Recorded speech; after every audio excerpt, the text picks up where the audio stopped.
In Alton, St. Charles County, Barnhart, and in St. Louis, Riverview Drive closed both ways. Still between Hall and 270 with flooding in Chesterfield. We have a water main break at Heathercroft and Baxter. And 55 northbound, a left lane is blocked after 141 with an accident. We can see that from the jam cam at 141. And the Dorset Midland Bridge over Lindbergh closed with roadwork till the end of August. Traffic is sponsored by Buffalo Wild Wings. Quit eating burgers off a coffee table. If you want to eat a burger, put it on a bar. Fresh, juicy beef smashed till it's crispy around the edges, covered in gooey cheese, and stacked to the ceiling with deliciousness. Follow your instincts to Buffalo Wild Wings for the new All-American Cheeseburger. I'm Bonnie Green with your St. Louis Metro traffic on 1380 and 105.3 The Answer. 1380 The Answer. Weather. We'll have variable cloudiness today with a shower or thunderstorm around. It'll be warmer with a high of 85. Mostly cloudy tonight, the low 70. Mostly cloudy tomorrow. It'll be humid with a couple of showers and a heavy thunderstorm. Those thunderstorms can bring hail and damaging winds. Wednesday's high 79. Pleasant Thursday with times of clouds and sun, the high 82. I'm Drew Shannon with your St. Louis Metro forecast on 1380 and 105.3 The Answer. Joe Walsh lays out the steps following the Mueller report. Would you please read the damn report? Robert Mueller kept referring to the Constitution. The Constitution tells you what to do. And what will Congress do? Nancy Pelosi and the Democrats, they don't want to impeach. It's all political. They think if they impeach Trump, it'll hurt them and help Trump. This whole thing's political. The Joe Walsh radio program. Weeknights at 8 on 1380 and 105.3 The Answer. Breaking news. Stimulating talk. You have to decide, am I willing to get in right now? Is the world over? Is the good world over? Is it going to crash? Miss your chance to ask Del a question during the show? You can connect with Del off the air, too. Go to DelOnTheRadio.com, click on the Twitter link, and ask your question. Hashtag AskDel. I believe that a good teacher has the skill set to be able to bring people through multiple levels of learning that are completely different from one another. Have a comment for Del instead? Use hashtag TellDel. People saying to me, Smash, you rock and rolled us here in St. Louis all these years, and now you're back on the radio playing Jesus music? What happened to you? Same thing that happened to Tom Jones. I mean, for him, it's not unusual nowadays to be digging on Jesus music. I'm going down to the church house. Yeah, that's Tom Jones, and just like him, we're going to get down too every Sunday, 11 a.m. for the People's Praise Party, where the word is in the music, and it's right here on 1380 a.m. and 105.3 FM, The Answer. Common Sense Radio with Allman in the morning on 1380 and 105.3 The Answer. Give me land, lots of land, and the starry skies above. Don't fence me in. Let me ride through the wide open country that I love. Don't fence me in. Let me be by myself in the evening breeze. Listen to the murmur of the cottonwood trees. Send me off forever, but I ask you please. Don't fence me in. Don't fence me in.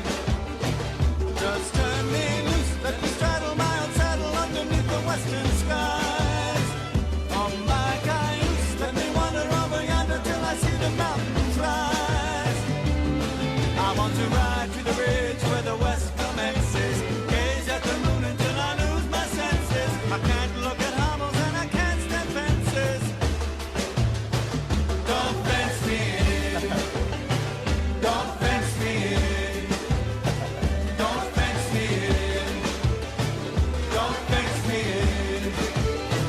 Don't fence me in. Don't fence me in. Don't fence me in. Don't fence me in. Don't fence me in. Don't fence me in. Yes. Good morning, everybody, and happy Tuesday. And we can go for a double dose, do we, Maxie? Good. Perfect. I like that. I kind of like it how it just kind of keeps going. I don't like the whole abrupt ending thing. I kind of like it.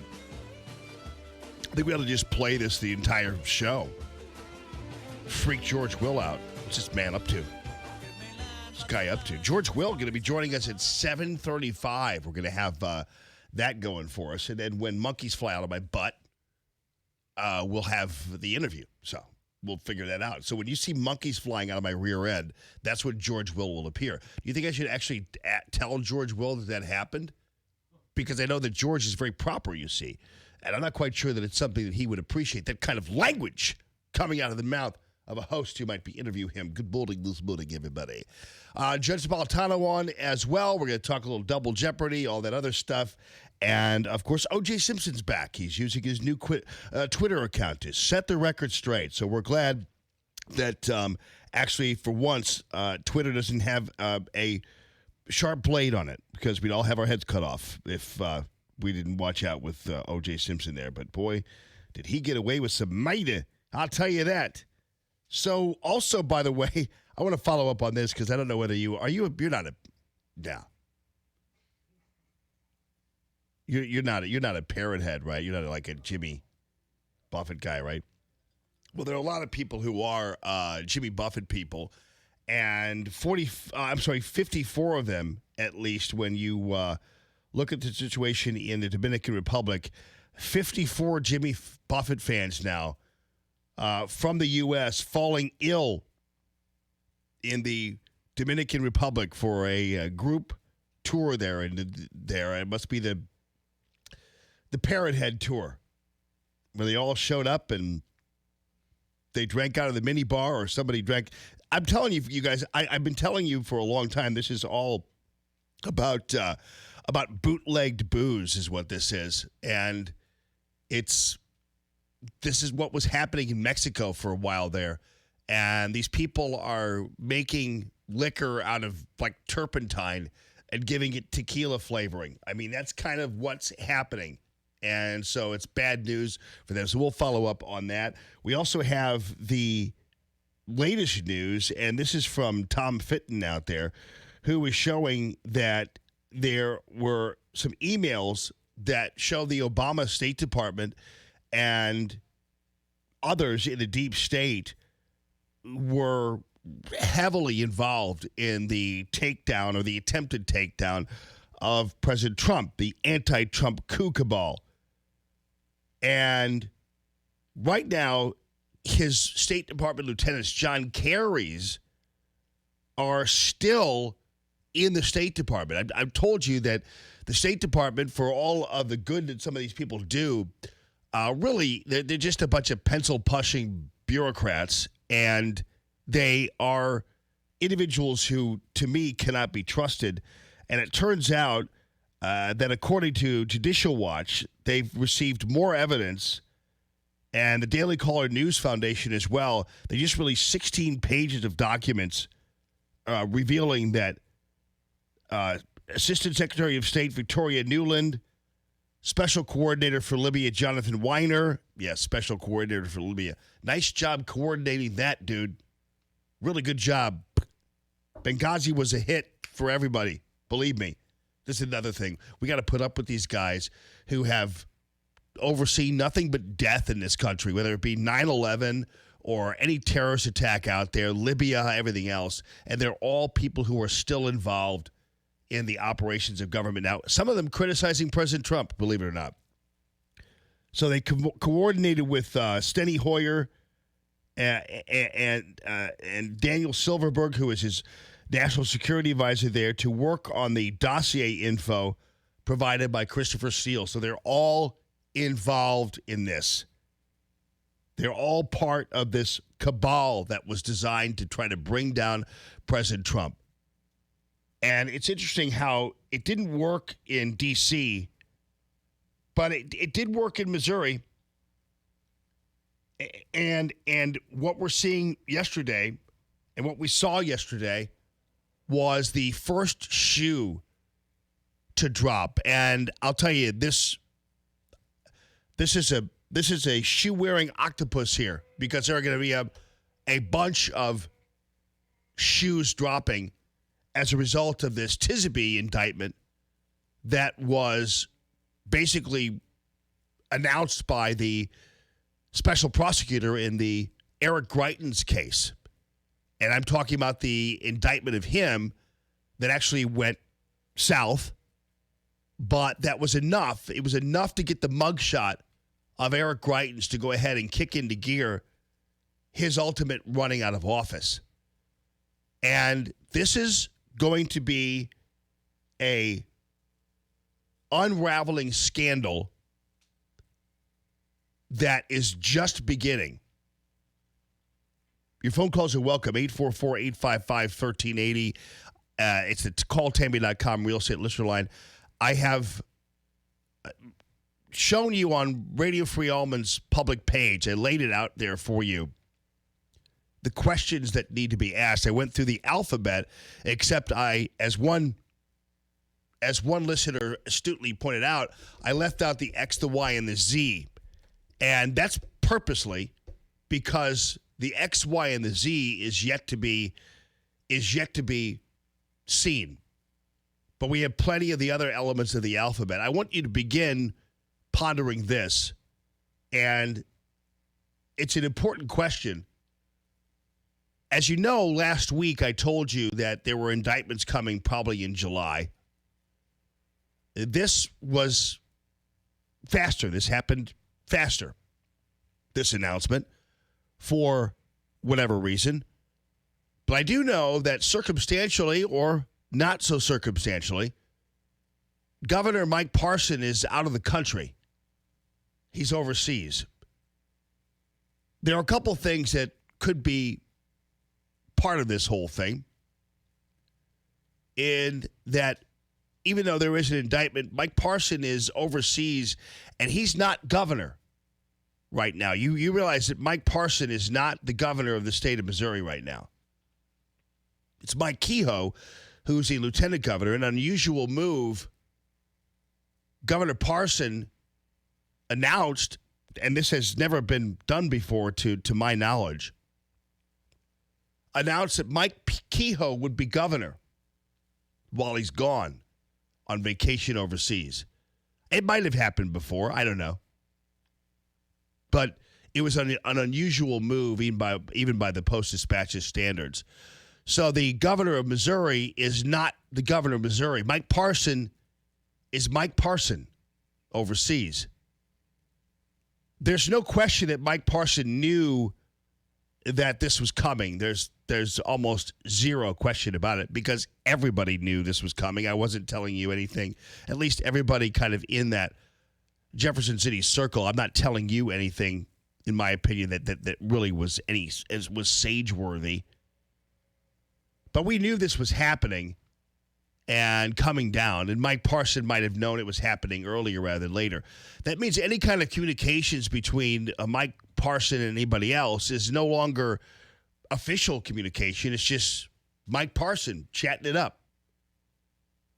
Now, at first I thought, well, maybe they did this for a reason, that they actually released it so that Parson really couldn't communicate. Then I finally actually kind of realized it.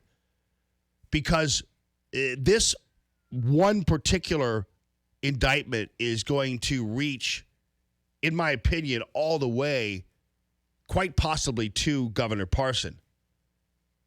And the reason for that is that we're going to soon learn about the $120,000 that Scott Fawn gave to Al Watkins, the attorney for Phil Snead, who is the husband of Kitty Snead, who is part of the affair that Eric Greitens has admitted to having with her. This $120K is interesting because it is going to be pivotal in the unraveling of this whole mystery. And the key question will be, where did the $120K come from? Who bankrolled this delivery? Scott Fawn, who, of course, as you know, operates the Missouri Times and has his circus there on television every Sunday or whatever the hell it is, where he interviews all of his Jefferson City pigeons. And he has his yearly, I guess, event.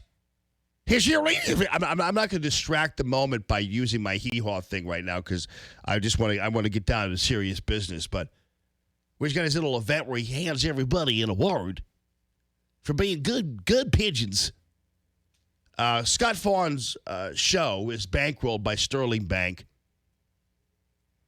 And Sterling Bank is a pivotal player in the tax credit industry. So is an outfit called JES Holdings. And that is another outfit that is, the CEO is Jeff Smith there. Not the Jeff Smith, former senator, but Jeff Smith. And JES Holdings is a huge beneficiary of tax credits. As you know, Eric Greitens has discovered the tax credit system. Basically, $58 of every single 58 cents of every dollar is stolen. It's a fraud. And Eric Greitens ended that program, and most of the people in Jefferson City squealed like stuck pigs because they no longer had their trough they were feeding from. So again, back to the $120K. So they have hearings down in Jefferson City, and Scott Fawn is interviewed at the hearing about the $120K. And Scott Fawn basically gets away with being able to say that he's not going to talk about his personal finances. Of course, we all know Scott Fawn is a convicted felon. Why politicians continue to kiss his wide ass is beyond me. But Scott Fawn runs Jefferson City for whatever reason. This former corrupt mayor of Poplar Bluff, who is also a convicted felon. But that doesn't matter, apparently, to these hayseeds in Jefferson City. So Scott Fawn gets $120K out of the blue. And, of course, Scott Fawn doesn't have a pot to pee in. And everybody and their mother knows that Scott Fawn doesn't have $120,000 laying around. So now the question is, where did he get it? And he won't say where he got it. He was asked whether or not he got it from some of these pro-tax credit forces out there who were not happy with how things were going with Eric Greitens. Keep in mind, this is what it was all about, as you know, tax credits. And Governor Greitens erasing the tax credit program because of its corrupt nature. People were trading them, holding them, selling them, and it was a real racket. So where'd the $120K come from, and did it come from the tax credit industry? We don't know. What was the $120K for? Scott Fawn says he didn't even know when it was delivered in increments, like $50,000 increments to Al Watkins' office. He couldn't remember the worker he gave it to. He gave it to his staff, right? He couldn't remember who that was. Now, let me ask you, you have $50,000. What is the possibility that you don't remember who you gave that to if they were going to deliver it to somebody? Jay Barnes, who was the committee chairman, asked him, and even said a couple of tough things. I get it. But Jay Barnes is a close friend of Scott Fawn. And Jay Barnes didn't force him to answer the question and didn't compel him to either. And so it just went by the wayside. So suddenly we have this $120K going to Al Watkins. We've got Phil Snead with a brand new truck. I saw it in the parking lot.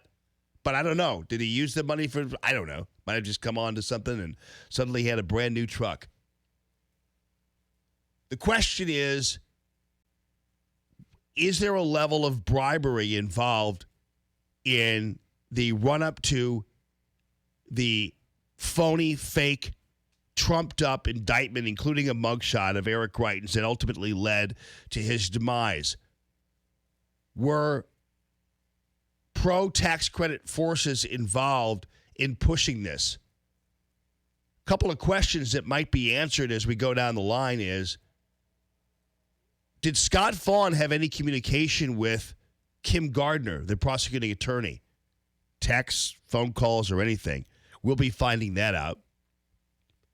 Did Jeff Smith or anybody related to the tax credit industry ever have a conversation with Kim Gardner, the prosecuting attorney, who is next, by the way, after Tisaby?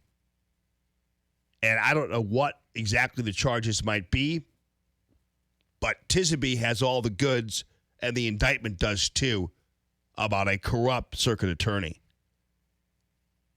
who, if you look at the scenario, the question is, did this corrupt circuit attorney, and in hiring an outside agent, which was unusual since she had investigators, plot along with the anti-Greitens Republicans and these forces that are the pro-tax credit forces to take away your duly elected governor? And if that is the case, then who is involved? And was this a case of bribery? And did Kitty Snead and Phil Snead actually wind up working together on this matter? Was there a payoff involved in it? Why did Stacey Newman, who took Kitty Snead under her wing, why did Stacey Newman push her towards the circuit attorney? And what influence did Stacey Newman have, financially or otherwise, in this in this whole process? Or did Stacey Newman just use her political influence? Because Democrats had a vested interest in getting rid of Eric Greitens also. And once we do find out what happened, and if it turns out that people close to Governor Parson were all in cahoots and working together to bring down the governor, and it can be proven that people within Parson's circle were part of the deal, where will be the Republicans who demand there be action? What Republican this morning is going to stand up and announce that there will be hearings and that we are going to get to the bottom of this once and for all? What Republican is going to do that this morning? What Republican is going to demand a full investigation into getting to the bottom of this situation? What Republican will do that? Instead of standing by and watching what happened to Eric Greitens, which was a complete crime. And ultimately what will happen is will we get a Republican or anybody who, if it gets close to Mike Parson, demand that he resign and reappoint Eric Greitens as governor of the state of Missouri and give Eric Greitens back the seat that was stolen from him through a variety of acts that were nefarious, to say the least. And when are we going to find out finally, where the $120K came from? And Scott Vaughn and Al Watkins is going to be a pivotal part of all this. He's already been fined for violating a court order. And Tisby, what does he know? Now that his butt is in a sling, what does he know, and how much will he talk? Because this guy, if you read the indictment, according to authorities and according to the grand jury, lied all day long and lied in conjunction with Kim Gardner, the circuit attorney. Governor Eric Greitens made mistakes. He admitted that in terms of his affair. It was nobody's business but his and his family's. And it was used by his political enemies to run him out of office. This indictment was dirty from the day it happened. The mugshot was all they really wanted because that was going to be their key of running him out. And ultimately, everybody involved is going to be exposed. It's going to be one hell of a summer. I got a break anyway. And I also have to give you our national anthem. Without further ado, ladies and gentlemen, our national anthem.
Allman in the Morning, coming up on 1380 and 105.3. The Answer.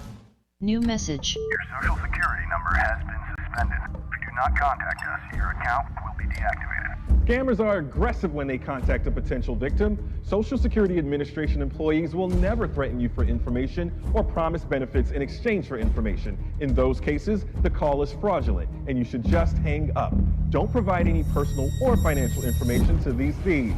Call the Social Security Fraud Hotline at 1-800-269-0271.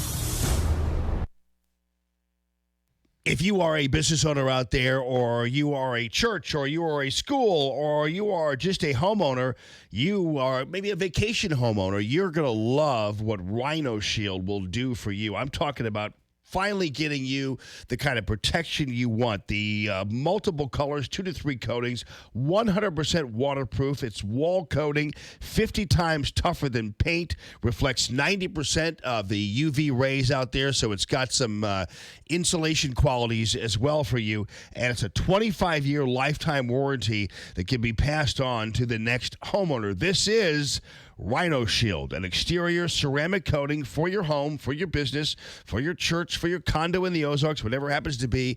And it is an easy way to slow the life of any kind of edifice that you happen to own. And Rhino Shield is one of those things that kind of almost preserves it, puts it in a bubble, so to speak, and keeps it very, very safe from all the elements and that kind of thing, especially great for vacation homes or businesses where you really don't want to have to go the hassle of painting all over again every 5 years or whatever it happens to be, or peeling paint or that nonsense. So if you want something that is low maintenance, effective, looks great, and takes care of business, 25-year lifetime warranty that can be passed on to the next homeowner. It's perfect for you guys who have a business, home, whatever it happens to be that you want protected. You can put the coating on metal buildings, and you can save on your maintenance as well as your utility bills, because, again, I talked about the insular qualities of it. You're going to love Rhino Shield. Check it out, 877-25rhino.com or 877-25-RHINO. I'm Rich Thomason in Washington. Another 1,000 American troops are being dispatched to the Middle East in the wake of attacks on shipping in the Persian Gulf region, attacks the U.S. blames on Iran. President Trump says Guatemala is about to follow the lead of Mexico, signing a deal that will help end the northward migration of illegal immigrants toward the U.S. southern border. Mr. Trump says starting next week, ICE will begin the process of deporting millions of illegal aliens. New York's governor has signed a Democratic bill that clears the way for illegal aliens to obtain driver's licenses in New York State. Florida is where Mr. Trump will officially announce his bid for re-election. The rally planned tonight in Orlando. On Wall Street this morning, stock futures pointing to a higher open. Dow futures up 112 points. NASDAQ futures ahead 63 points. More details at srnnews.com. Stuck in traffic? We've got the answer on 1380 and 105.3. The Answer. Well, flooding is still what dominates our roads at this hour. We've got lots of flooding still going on in Alton, River des Peres, St. Charles County. Got some in St. Louis. Riverview Drive closed both ways between Hall and 270 with flooding. In Chesterfield, we have a broken water main at Heatherton and Baxter. And the off-ramp from southbound 55 to State Street remains blocked with flooding. And the exit ramp from northbound 55 to Carondelet is also blocked with flooding. Traffic is sponsored by TrueCar. Looking to buy a car?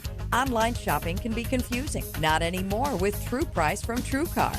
Now you can know the exact price you'll pay for the car you want and see what other people paid for it too. When you're ready to buy a new or used car, visit TrueCar to enjoy a more confident car buying experience. I'm Bonnie Green with your St. Louis Metro traffic on 1380 and 105.3 The Answer. 1380 The Answer. Weather. We'll have variable cloudiness today with a shower or thunderstorm around. It'll be warmer with a high of 85. Mostly cloudy tonight, the low 70. Mostly cloudy tomorrow. It'll be humid with a couple of showers and a heavy thunderstorm. Those thunderstorms can bring hail and damaging winds. Wednesday's high 79. Pleasant Thursday with times of clouds and sun, the high 82. I'm Drew Shannon with your St. Louis Metro forecast on 1380 and 105.3 The Answer. What is us? Us is a foundation. Us is the future. Us is a bond. But right now, their bond is fraying. And we need a place that could make it whole. From diabetes prevention to safety around water. The Y fills the gaps. And bridges our divides. But they can't do it without us. Support your local Y today. Because where there's a Y, there's an us. Read by members of the Y. The Y, for a better us.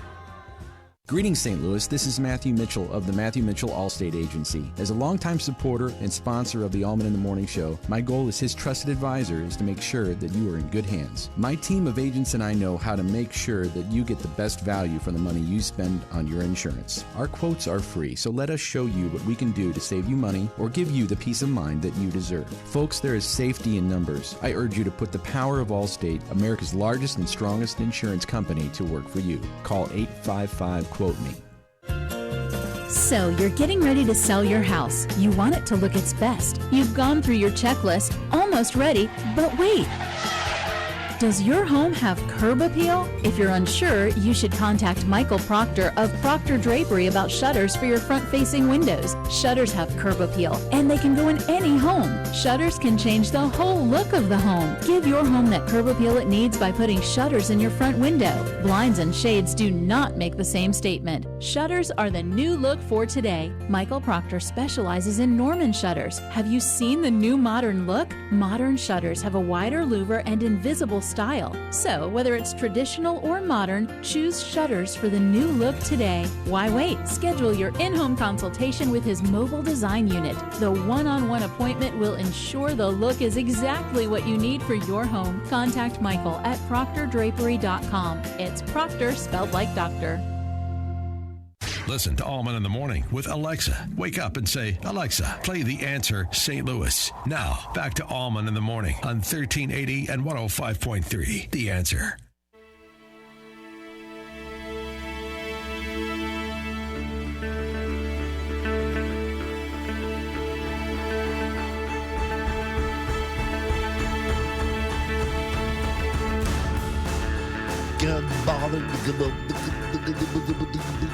Good morning, everybody. Good morning. Happy Tuesday. Judge Napolitano on with me in just a little bit. Also, the Gateway pundit, Jimmy Hoft, and also my friend Ola Hawatma. As you know, she is a well-known fashion designer, rooted out of here in St. Louis, but often in New York, and actually grew up in New York, which is part of what's cool about this story is that now she's running for Congress in New York, in the 19th district there in New York. Ola Hawatma, you've known her from my show. Obviously, you've seen her around. She does a lot of really cool stuff. She's not only a fashion designer, but she also uses her fashion to help in terms of flood victims or hurricane victims. She's been down to Houston for all these makeovers for these people, veterans and their wives and breast cancer survivors. I mean, she's just great, and she's a strong conservative, and she's running in New York's 19th against a guy named Delgado, I believe. Well, we'll follow up on that. She's going to be in the studio here in the 8 o'clock hour. Then at 7:30, we've got the George Will interview, and we're going to follow up on that as well and see if it actually happens. I know I told you all day yesterday that it was happening, and then it didn't happen. But Maxie, I saw the note from. Let me get it here from. Yeah, it was a very proper note. It certainly was. Let me see. Note for Jamie Allman. Dear Jamie Allman. Boy, he threw his staff right under the bus too, didn't he? Right? He says, totally. Well, I mean, it probably was. I mean, so maybe this time it was proper that he threw his staff under the bus. He said, I am mortified that the people who put together this morning's schedule caused me to miss my appointment with you. Please accept my apologies for unprofessional arrangements that made your day more difficult. George F. Will. Well, that was nice. We don't really sweat this kind of stuff. I didn't think it was.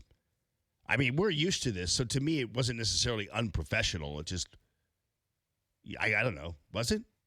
Is that unprofessional? No, it's just live radio. Yeah, that's what I figured. I didn't think it was. It's weird. I'm used to that. That kind of stuff does happen, and I get it. And as long as it's just because of that, then the scheduling stuff, then that's fine. So we'll talk to him at 7:30 and have a conversation about his brand new book, The Conservative Sensibility. I'm dying to know what that is, because no one else has been able to figure that out. So George Will apparently has, so we're going to have him on the air with us that as well. Your phone calls about the Eric Greitens case certainly welcomed. It's interesting. Yesterday, they did have a, it was raining a lot yesterday. I get it. So all the local newscasts, when this indictment happened of Tisby, all the local newscasts led with rain. I mean, they did cover it and did get to it, but it's a pretty big story here. You had a key player in the takedown of a duly elected governor of Missouri, and a former FBI agent, who is accused now of being a liar, a fraud. And of course, in the investigation, it was determined that this was all done with the knowledge of Kim Gardner. So what's going to happen to her? And how soon before it's all? Is this going to be, what is this? Is it racial? Is that what this is, Kim? Because you're black. And we're going to figure out exactly what happened and how this thing went down. But the reality is, this was a fraud committed on the people of Missouri. And it was all about getting that mugshot. That's what this was all about. They needed that mugshot that the Post-Dispatch wound up putting, and it utilized half the front page of the Post-Dispatch. That was the Post-Dispatch's, once they got the mugshot, they put it on half of the page. Because the Post is kind of after this as well, and they were after this as well. The Post-Dispatch represents people who also benefit from the tax credits as well. So Eric Greitens wasn't welcome to any of these people. And this was all, again, about the tax credit thing. But you've got an indictment that was a phony indictment that the question has to remain, was this a result of bribery of the people involved in the Greitens affair itself? I'm talking about Phil Snead and Kitty Snead. I'm not accusing them of a crime. I don't know. I just want to know. I want to know whether the $120,000 that was transferred inexplicably by Scott Fawn, how this was given to Al Watkins, the attorney for the husband, and why. And I think there was a claim at one point that Scott Fawn was writing a book about Eric Greitens. I'm wondering how that book is going. When that book's going to be published soon. Maybe we can get Scott Fawn on to talk about his book. I didn't know the guy could spell. He doesn't look like he can spell. But anyway, I'm wondering where that book is. The $120K. Let's figure that out. We were supposed to actually get more to the bottom of this. We had a House Speaker, Richardson, who was supposed to kind of follow through on all of this. They had that House committee, and Jay Barnes, who headed it, who happens to be a friend of Scott Fawn, because everybody is beholden to Scott Fawn. But we're just trying to figure out, what exactly was Richardson up to? Why did he stop in the middle of everything and just not pursue any more of this? Whether it be going through, because, they were going to have impeachment hearings. And I know that Governor Greitens resigned, but they were going to have impeachment hearings that would be focusing on a lot of this kind of stuff. Suddenly, everything just was dropped. And it wasn't because of the Eric Greitens resignation. But why did the House Speaker, the Republican House Speaker Richardson, decide that he was no longer interested in any of these matters that were pertinent to how this all went down and the tax credit players and everything else. We'd like to know why, what happened. Well, suddenly, House Speaker Richardson leaves office. He leaves a $38,000 a year job and goes into a $225,000 a year job, overseeing Medicaid in the state. The guy has zero experience except for as a legislator in Medicaid. He's a lawyer. $225,000 a year job he got. You know who appointed him? Governor Parson. Interesting. So we'll figure out how this whole thing is going to be going down. It'll be interesting to see what actually happens as a result of this. But it doesn't appear that much of the people in the media, local media, really have a real interest in this story, as evidenced by yesterday, everybody leading with rain. So we'll figure out how this is going to go down.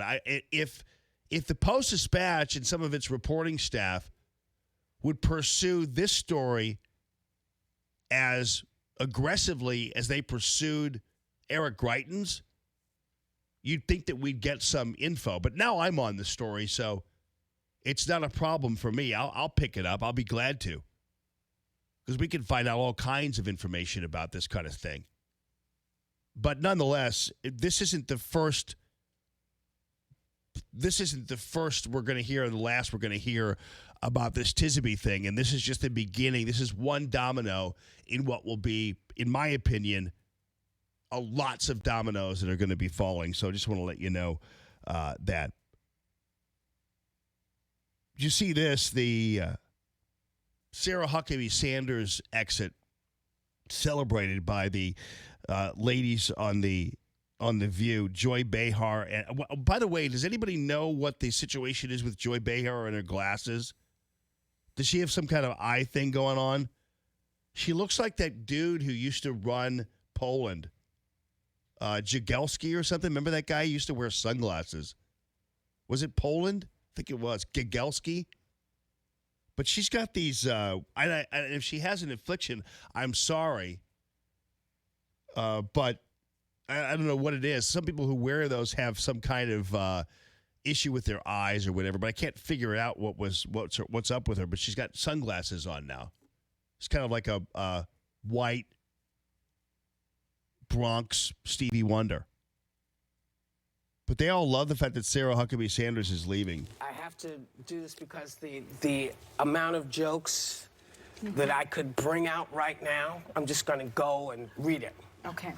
On Thursday, White House Press Secretary Sarah Sanders said she's the latest member of the administration saying so long.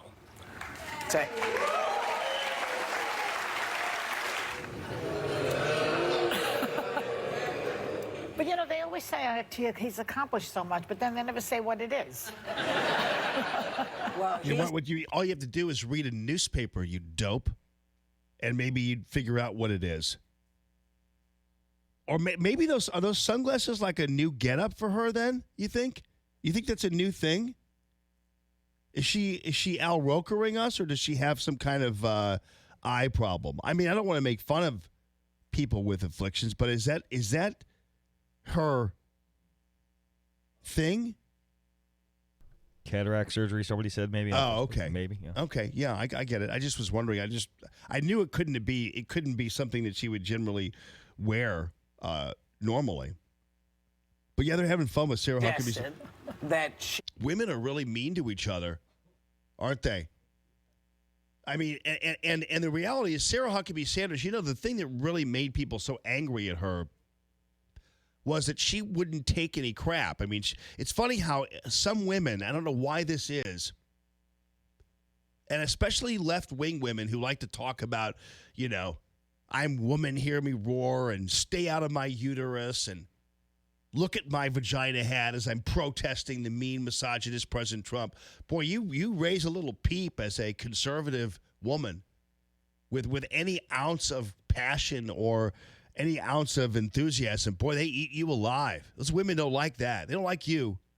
I mean, on down the line, look at what's happened to conservative women just look at the Saturday Night Live and their portrayal of them. Look at Kellyanne Conway. Look at Sarah Huckabee Sanders. Back in the day, Ann Coulter. Look at Melania. Bill Maher. I mean, I can't keep track of that guy. I've gotten kind of bored playing you Bill Maher clips, but because he's just gotten kind of boring. But nonetheless, he just went off on Melania Trump. And these people are very intimidated by strong conservative women. I don't know what that is, but suddenly that whole female power thing kind of goes out the window. They don't like that. And then or they use them like Stacey Newman used Kitty Snead to get at Eric Greitens. It's like, Kitty Snead's her hairdresser, and she's setting her up with Kim Gardner. I guess supposedly but it didn't turn out that it was anything but a takedown of Eric Greitens. I mean, Kitty Snead didn't get anything out of the whole deal. That I know of, that we can see. And I guess Stacey Newman promised her some degree of prominence or whatever in setting her up with Kim Gardner, and seeing this lawyer and setting her up with this lawyer. But I don't understand what it was that was the payoff for Kitty Snead, other than now being part of an embarrassing debacle and quite possibly a fraudulent claim. It was determined that by authorities that this picture never happened. That they're claiming that was taken. This picture that happened. So how do they make that kind of statement and then it just goes away? So it seems like she was put through the ringer and then never really paid off for her. So I'm not quite sure how this whole thing. We're going to find out though, but that's good. But for whatever reason, women are really mean to each other, especially if you're a conservative woman. Watch out. I'm just saying. Your phone calls are welcome, 844-855-1380. Call Tammy.com real estate listener line. Check it out. More Allman in the Morning coming up on 1380 and 105.3. The Answer. Stuck in traffic? We've got the answer on 1380 and 105.3. The Answer. Well, still pretty much the status quo on our roads. We're accident-free and delay-free. We've got a broken water main in Chesterfield at Heathercroft and Baxter. And we've got road work, plenty of that. The Dorset Midland Bridge over Lindbergh closed with construction until the end of August. You also have the off-ramp from southbound 270 to westbound 70 closed with road work until late August. And, of course, we still have flooding issues in St. Louis. Riverview Drive closed both ways between Hall and 270. Traffic is sponsored by TrueCar. Looking to buy a car? Online shopping can be confusing. Not anymore with True Price from TrueCar. Now you can know the exact price you'll pay for the car you want and see what other people paid for it too. When you're ready to buy a new or used car, visit TrueCar to enjoy a more confident car buying experience. I'm Bonnie Green with your St. Louis Metro traffic on 1380 and 105.3 The Answer. Hello, folks. Good morning this morning. How is everybody doing? I am here to tell you about Michael's Flooring Outlet and what Michael is going to do for you for all of your business or home flooring needs. And right now, $500 off, 500 bills for you. It's a summer blowout, 500 bills for you to be able to apply to any job you do with Michael's. And what Michael is up to is all about variety. It's all about also excellent installation.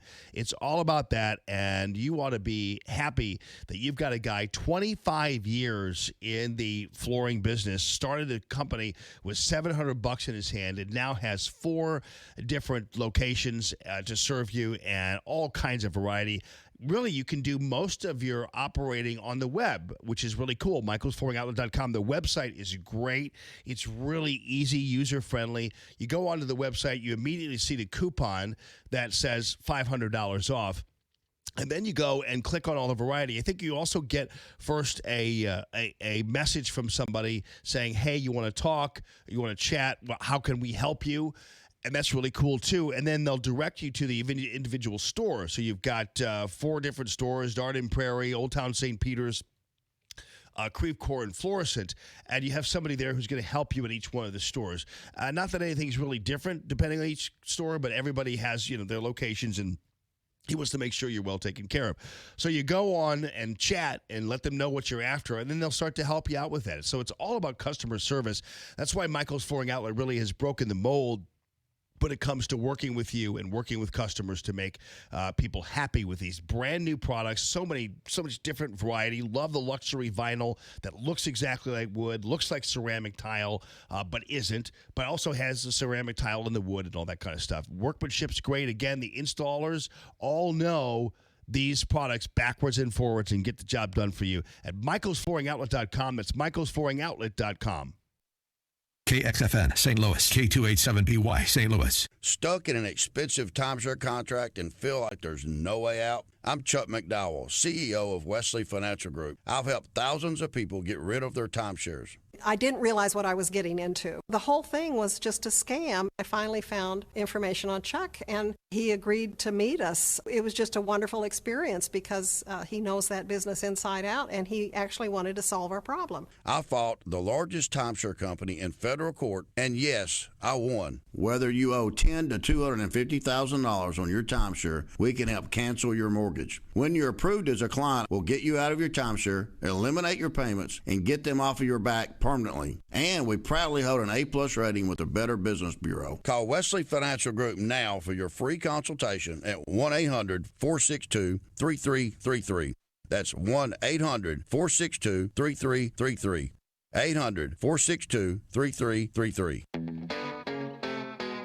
Opening soon, the most amazing and user-friendly home exterior showroom in the entire Midwest. Arrowhead Building Supply's new St. Peter's facility simplifies life when it comes to choosing your new home exterior. Our 7,000 square foot showroom features a full-sized home as its centerpiece to give you a full perspective. It also includes the Arrowhead Cube home visualizer, allowing you to see what different products and colors will look like on your actual home before selections are made. Our massive product display wall is 100 feet long and 28 feet tall with more than 50 different roofing, siding, and stone ideas on display. Take the elevator up to the second floor mezzanine and view our show home at roof level. Learn and understand how exterior systems work, such as proper ventilation, and why they are so important to your home's health. While upstairs, visit our beautiful entry door interactive display and make an educated decision for your home's next entryway. Meet your contractor here or just come on in. You won't believe your eyes. ArrowheadBuildingSupply.com. The Dana Show, this afternoon at 1. Now, more Allman in the Morning on 1380 and 105.3. The Answer.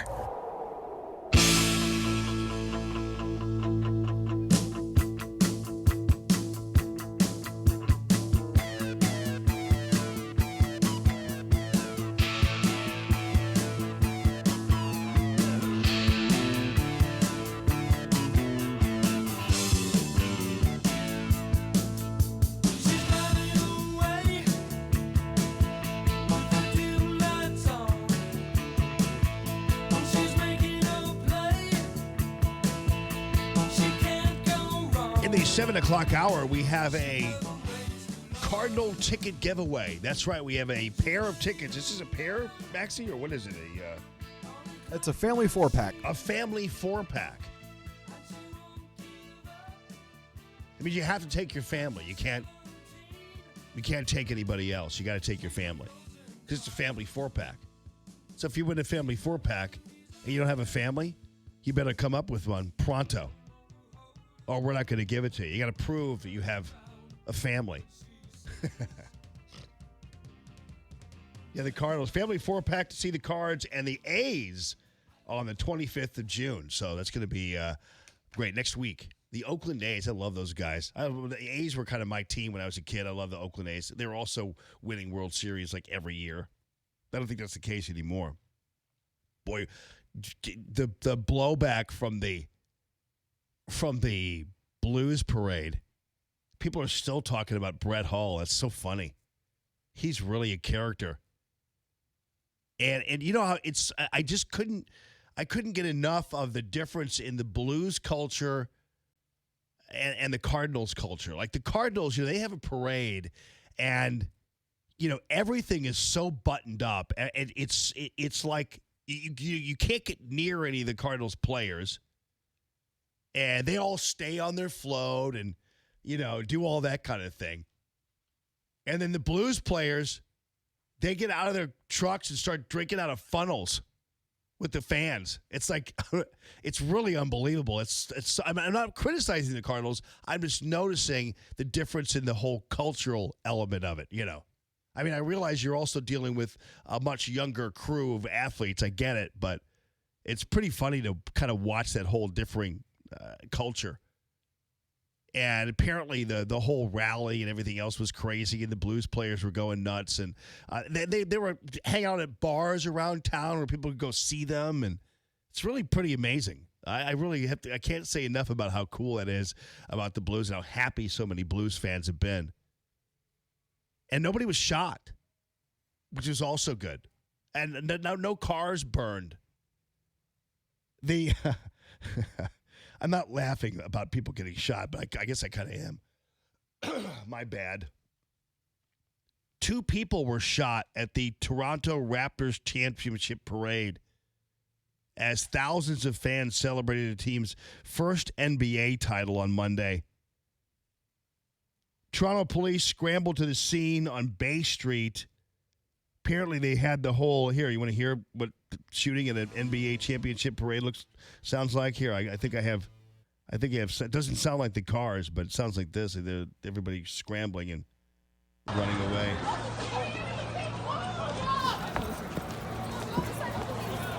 That doesn't sound like the Blues parade. This guy was a little freaked out by the whole affair. Here, I hear the 3 times of the guns, the shoot the 3 times, I'm scared. What did it sound like? Boom, boom, boom, just like that, just the gun. Yeah, like a gun sounds like, you idiot reporter. What did the gunshot sound like? Pow, pow, pow. What do you think? Meanwhile, the only sound you heard during the Blues parade was the beer cans opening, or the bottle.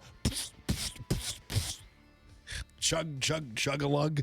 Lug-a-lug, chug-a-lug, lug. That was the sound you heard at the Blues parade. Love it. Love this city, everybody. You should, too. 844-855-1380. News this hour from townhall.com. I'm Rich Thomason. With recent attacks on shipping in the Persian Gulf region and Iran threatening to ramp up its nuclear activities, the U.S. is sending more troops to the Mideast. Acting Defense Secretary Patrick Shanahan says the 1,000 new troops are being deployed for defensive purposes to address air, naval, and ground-based threats in the Middle East. He says the U.S. does not seek conflict with Iran, but needs to keep military personnel safe and national interests protected. Correspondent Jackie Quinn. President Trump says that starting next week, ICE will begin the process of removing millions of illegal aliens from the country. The president writes on Twitter, they will be removed as fast as they come in. Mr. Trump also says that Guatemala is about to join Mexico, signing an agreement that will help to stem the tide of illegals moving north toward the U.S. border. New York State will start issuing driver's licenses to illegal aliens. That under a Democrat bill signed by the governor. Republicans argued it rewards people for breaking the law.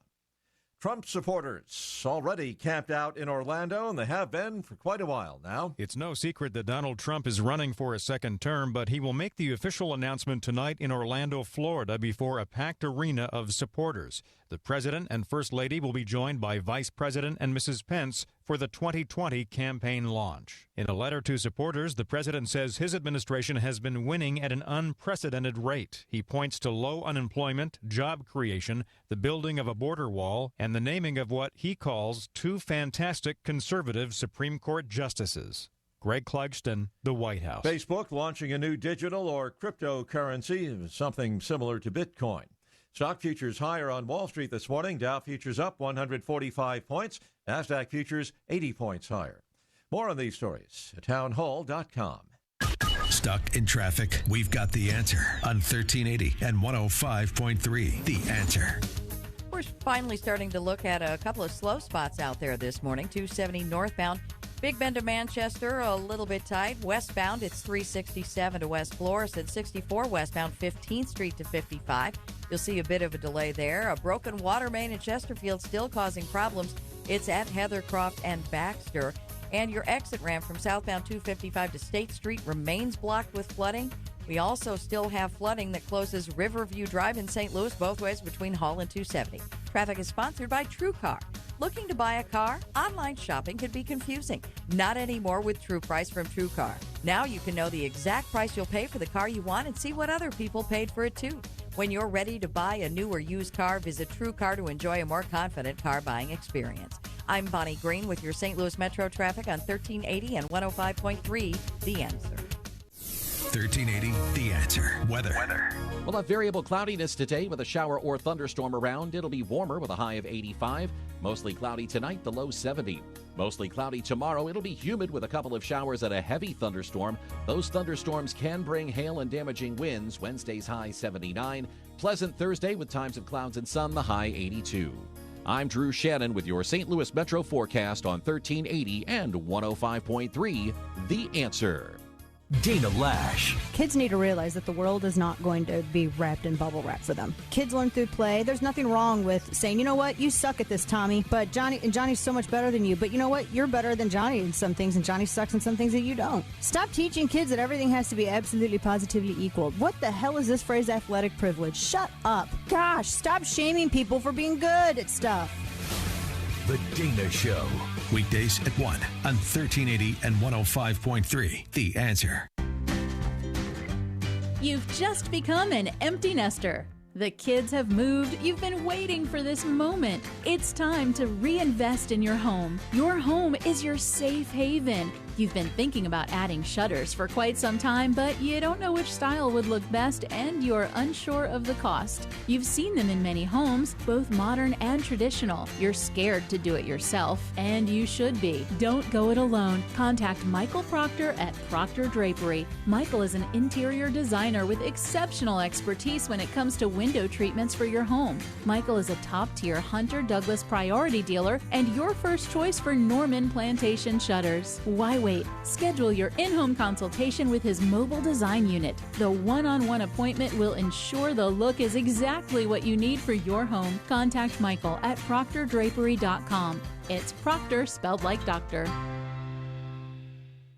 Common Sense Radio with Allman in the morning on 1380 and 105.3 The Answer. Give me land, lots of land, and the starry skies above. Don't fence me in. Let me ride through the wide open country that I love. Don't fence me in. Let me be by myself in the evening breeze. Listen to the murmur of the cottonwood trees. Send me off forever, but I ask you. Yes. Good morning, morning. Don't fence me in. Just turn me loose. Let me straddle my own saddle underneath Did the we? western skies. How many times did Kaysen yesterday use the term boxcars? Can I venture to guess? 10, 20 times. When President Trump threatens to deport millions next week. How often did Kaysen talk about boxcars? You're gonna be moving them off in box cars. You'll hear that today somewhere. Somebody will use the term boxcar. And please don't be mad at me for giving people an idea, to remind them that they could use that term, because that's of course what the left loves to do is they love to always make Holocaust references. You have all these Holocaust survivors out there going, that's not really like the Holocaust.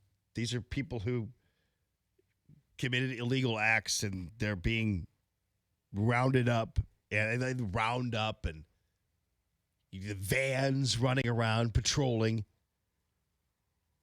Remember the old? This was the. I love this commercial because even for the left, it was so dark. It was. I can't remember. Oh, it was when they were running in Virginia. They had the. You found a boxcar, did you, Phil? To put up on the screen. They had the.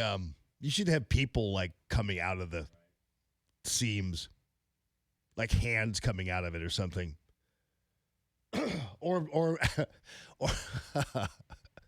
Have them ride on top of it in celebrated fashion as they are boxcarred out of the country as they ride on the boxcar. So what was the ad? It was the ad where they had the pickup truck with the Trump sticker on the back or whatever it was, and rounding a corner, and it was Ed Gillespie. So I'm sorry about it. I don't know what is up with me, man, with whether it's just weather or what it is, but it's going to be one of those. I accused Phil of bringing his cat in here, but no, it's not the cat's problem. But no, how about your dog? Did you bring your dog in?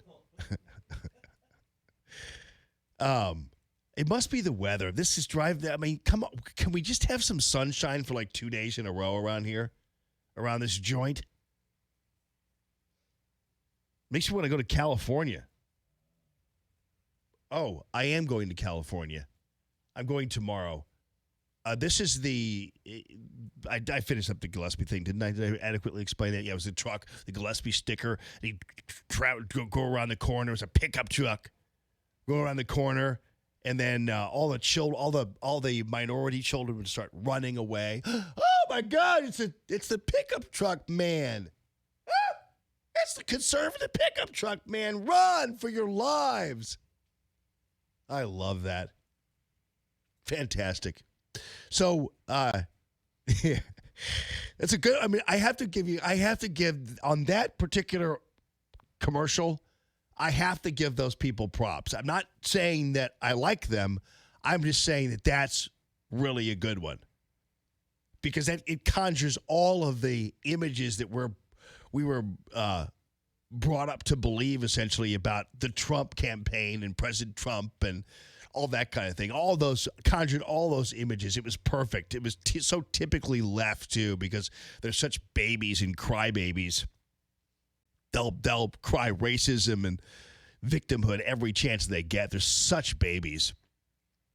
And they think they run the joint, and they don't, but nonetheless. Tomorrow will be a best of Allman in the Morning on Wednesday morning. And then Thursday and Friday, I'll be reporting to you. I'll be doing the show from the hotel there in beautiful Santa Barbara, California. Home of the Reagan Ranch.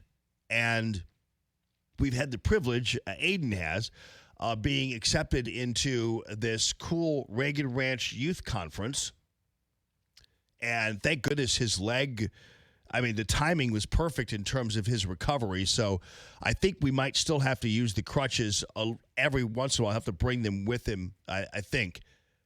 But now he's able to just kind of run around with even a bandage off of his leg. He still has to treat it and do all that kind of thing, and still can't wear long pants around it and all that kind of stuff. But still, we're travel ready. And so tomorrow morning, we'll fly to San Francisco, then fly to Santa Barbara and be there until Sunday. And Todd Starnes is going to be there. Ben Shapiro is going to be there.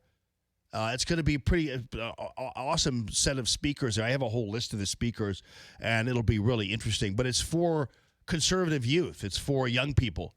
It's for the Covington High School kids type of stuff. It's those kids so they can learn how to fight back and not start fights. Not go out and start trouble or run around. I'm talking about holding their own as conservative kids. In an environment in school and beyond where oftentimes that kind of speech and that kind of activity and that kind of openness is frowned upon. And as these kids grow older, they're going to go to colleges, perhaps, and they're going to see what happens on campuses all around the country. This will prepare them to be stronger and be able to fight this kind of insurgency. And so it's going to be an interesting event. And so, plus being out at the Reagan Ranch is going to be awesome. I've never been out there before. So we're going to do best of tomorrow so that I can travel.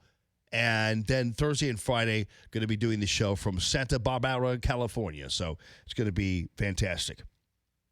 All right, so Judge Napolitano's on the way, and we're going to talk a little bit about this Manafort issue. The Supreme Court basically dealt Manafort a blow, He's already been accused federally. He's already in solitary confinement on Rikers Island, for crying out loud.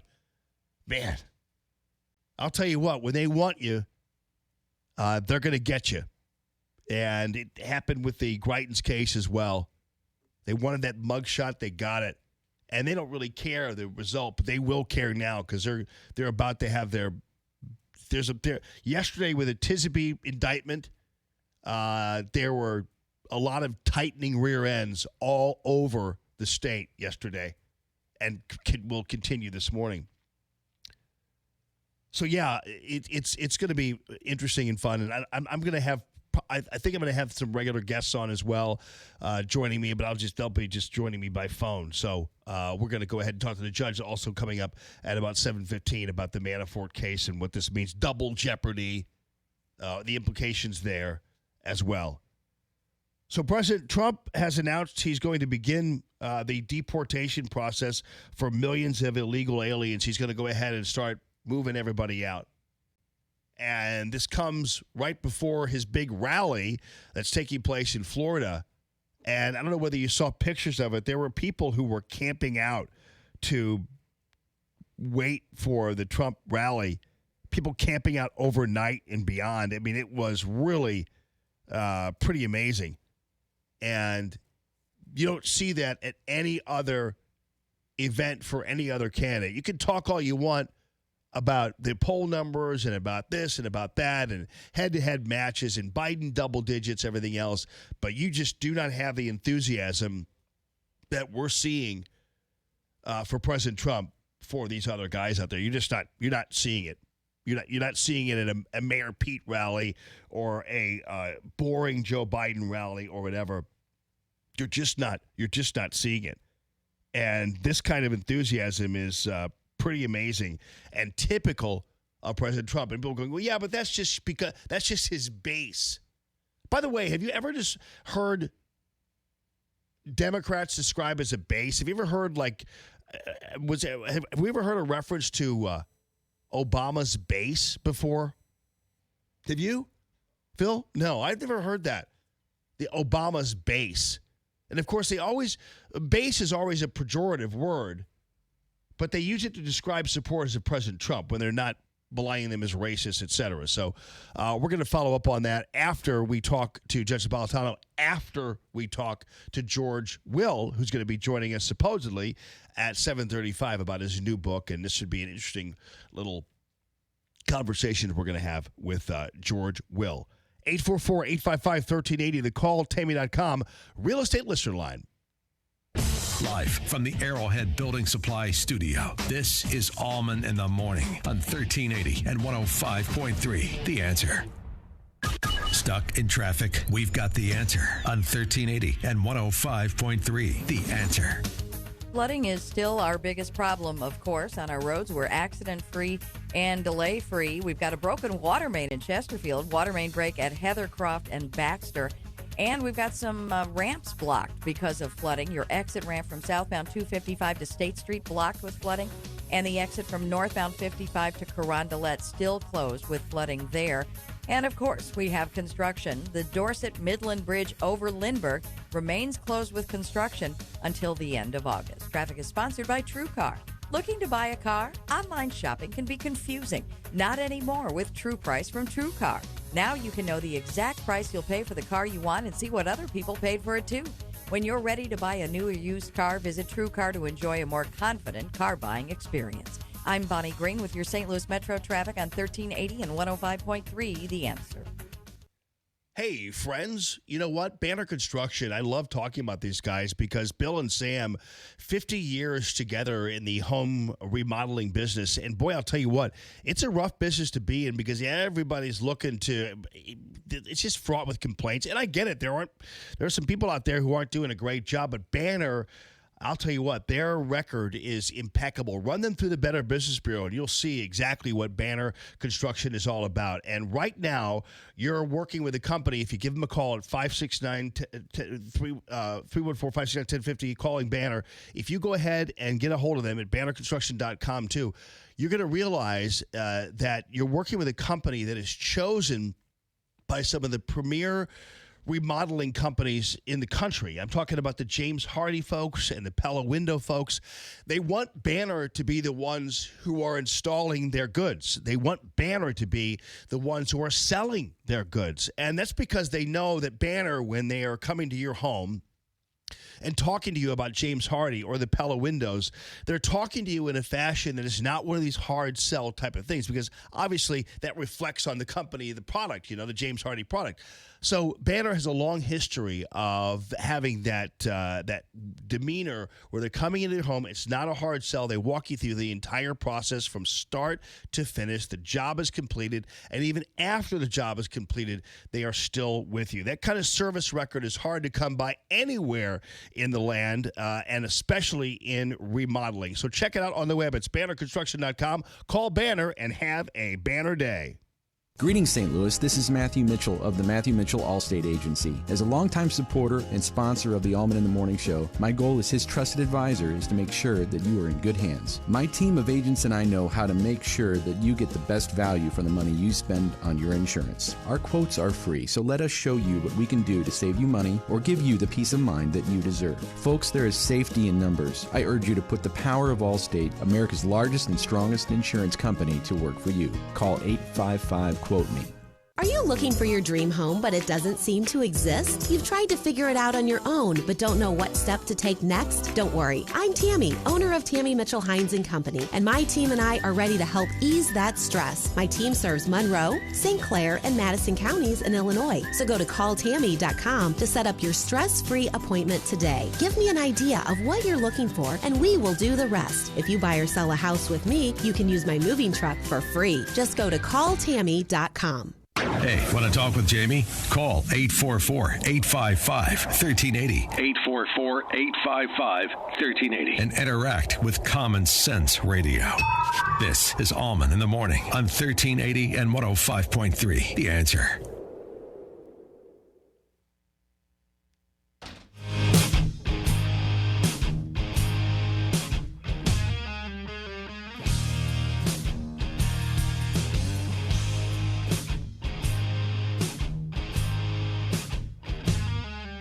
Without further delay, guess who it is? Live from New York, it is... I know to you, I may look old. Hope this statement ain't too bold, but here comes the judge. Here comes the judge. Here comes the judge. Judge Andrew Napolitano, good morning to you, friend. And I have to tell you, I was thinking about you the other day because I noticed that Cardinal Burke and some of his team members there in the Vatican has issued... kind of a collection of corrective papers regarding the Catholic faith, which I thought was interesting, and thank goodness they did it. Well, I have not seen that. Yeah. I'm sure it's something that you and I will want to devour, but I haven't seen it. Yeah. Who is he correcting? The Holy Father? There's much correction to be made. It's the Holy Father, yes. And I was talking to a priest about that last week, and it's basically just kind of let's put it this way. It was a gentle way of trying to iron out any confusion Catholics might have about marriage, about abortion, about all these issues that some people are clearly confused about, thanks to some confusing messaging from the Pope. So it was an interesting turn of events. So you're our buddy and our friend, mutual friend, kind of rattling some cages over there in Vatican City. So I thought you'd be pleased to know that. Right. All right, so... As only he can do. Yes, indeed. So, Judge Napolitano, tell me about this Supreme Court move and the implications for Paul Manafort and from you and me. Well, there's a provision of the Constitution, and everybody knows this phrase because it's popularized in novels and in movies, called double jeopardy. And basically, it is a reaction to the British practice in the colonial era of the Crown repeatedly trying people for the same crime until they got the verdict they wanted. So if you were tried for some blasphemous statement against the king and acquitted, they would try you again. If you were acquitted, they would try you again until they got a conviction or they lost interest in you. The double jeopardy clause was written to prevent repeated attempts to convict. Then we're confronted with a case in which a young man illegally possessed a firearm in Alabama. He didn't use the firearm, but he possessed it. He didn't have a license for it.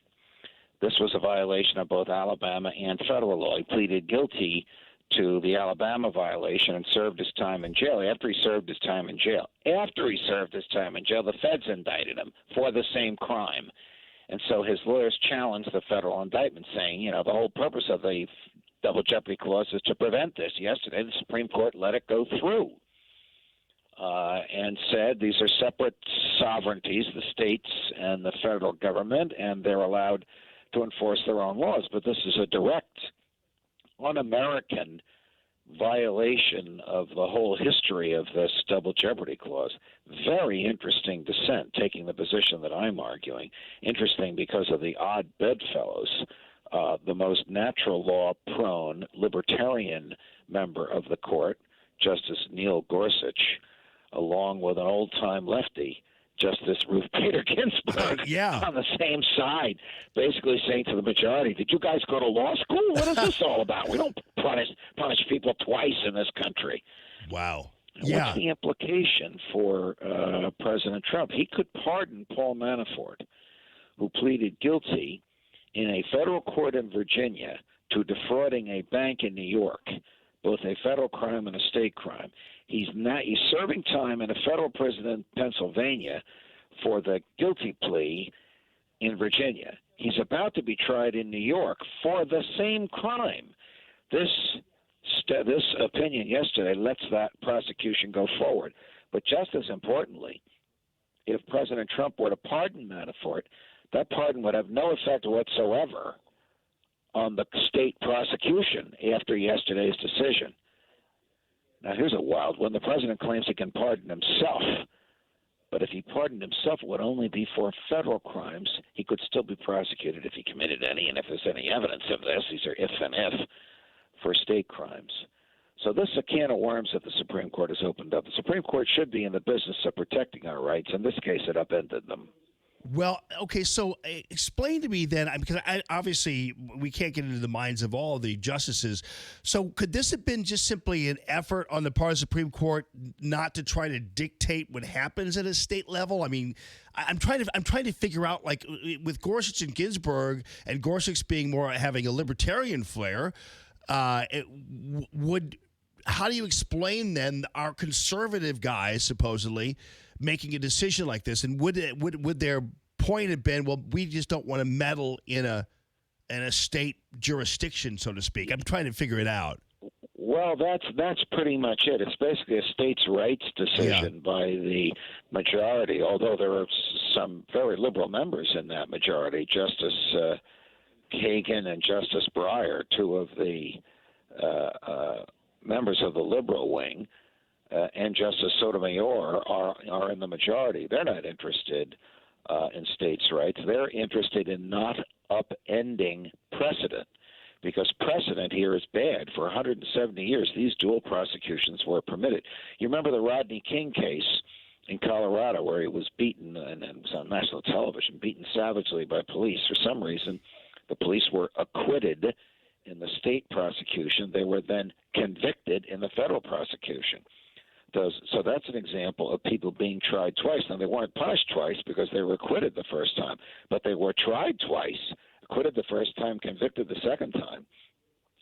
So basically, Justice Thomas, in a concurring opinion, said we shouldn't upend precedent. Well, what if it's a bad precedent like this one is? I mean, what is more un-American than punishing people twice for the same crime? Now I'm paraphrasing Justice Gorsuch. So this is bad for Manafort. It's bad for anybody that Trump might want to pardon. It's bad for Trump himself. But these justices are not looking at this through Trump's eyes. They're looking at it through the eyes of precedent. If a precedent is bad or un-American or violates natural rights, get rid of it. That's not what this court is doing. No doubt. Boy, I have to tell you, though, I'm getting this sense that, I mean, I know Manafort, I realize he's not a great guy. I get it. But, boy, between between this and then being in solitary confinement in Rikers and everything else, it seems that... Well, that's very interesting you should say that. He never made it to Rikers. The Bureau of Prisons refused to deliver him there under an order from the Deputy Attorney General. So he is here in New York, but he's in federal custody in New York and will remain in federal custody unless and until he's convicted in state court. So if he's convicted in state court, and he will be, because the guilty plea in federal court is a guilty plea to the state crimes as well. He'll be convicted in federal court. In state court, he'll go back to the feds and serve his term, and then back to the state and serve his term. But this is another example of double punishment for the same criminal event. Wow. The whole purpose of this was to prevent the government from doing that, and here we have a Supreme Court saying they can. Yeah, all right. And in the final minute before you have to go, what is your take on the President Trump announcement that he's going to now be en masse deporting illegal aliens? I think it's going to cause tremendous hardship to a lot of innocents and put extraordinary pressure on local law enforcement, and is unnecessary. Most of the people he's going to deport are fully Americanized, and he should recognize that. I know he's taken a hard and fast stance there, but it's not one consistent with a big heart. So what will happen? Do you think a court will prevent this, or does he have the ability to do whatever he wants to do? I don't think so. I mean, I've pretty much given you a political response. Yeah. Legally, he has every right to do this. Gotcha. Very interesting. Well, Judge Knapp, thank you so much. I really appreciate you joining us. I know you're a busy man this morning, but I hope you have a continued blessed week, and thanks for your time this morning with us. Okay, my man. All the best. And if you come across whatever Cardinal Burke sent, email it to me. Okay, I definitely will. I'll get right on that for sure. Thank you. Okay. Thank you, Jamie. All the best until next week. You too. That's Judge Knapp at judgeknapp.com. All right, so coming up, what we've all been waiting for, or at least for a while, we have the interview with George Will in his brand new book. He's going to tell us what the conservative sensibility is. Phil, do you know what the conservative sensibility is? Well, you don't. You know why? Because you haven't talked to George Will yet. That's why. He's going to set us straight. Coming up in just a few minutes. It's Common Sense Radio. Happy Tuesday, everybody.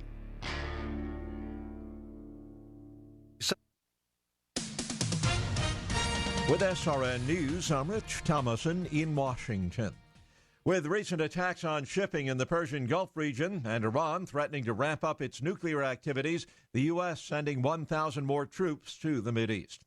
President Trump says starting next week, ICE will begin the process of removing millions of illegal aliens from the country. New York State will start issuing driver's licenses to illegals, that under a Democrat bill signed by the governor. Trump supporters already camped out in Orlando, and they have been for quite a while now. Ahead of tonight's rally by the president, Mr. Trump will officially announce his re-election bid. Facebook launching a new digital or cryptocurrency similar to Bitcoin, says the aim is to make e-commerce available to more people around the globe. On Wall Street, Dow futures up 158 points, NASDAQ futures 84 points higher. More details at srnnews.com. Stuck in traffic? We've got the answer on 1380 and 105.3. The Answer. Well, it's been a pretty erratic rush hour so far on our roads. 270 northbound is your heaviest spot. Jammed up there, 55 to Manchester, but westbound side is cleared. 55 westbound between 64 and the 5544 underpass, delays there. And 6440 eastbound, 170 to Big Bend, a little bit slow there, not a big deal. Westbound's clear, 70, no problems there. We do still have the Dorset Midland Bridge over Lindbergh closed with roadwork until the end of August. And flooding still has Riverview closed both ways between Hall and 270. Traffic is sponsored by TrueCar.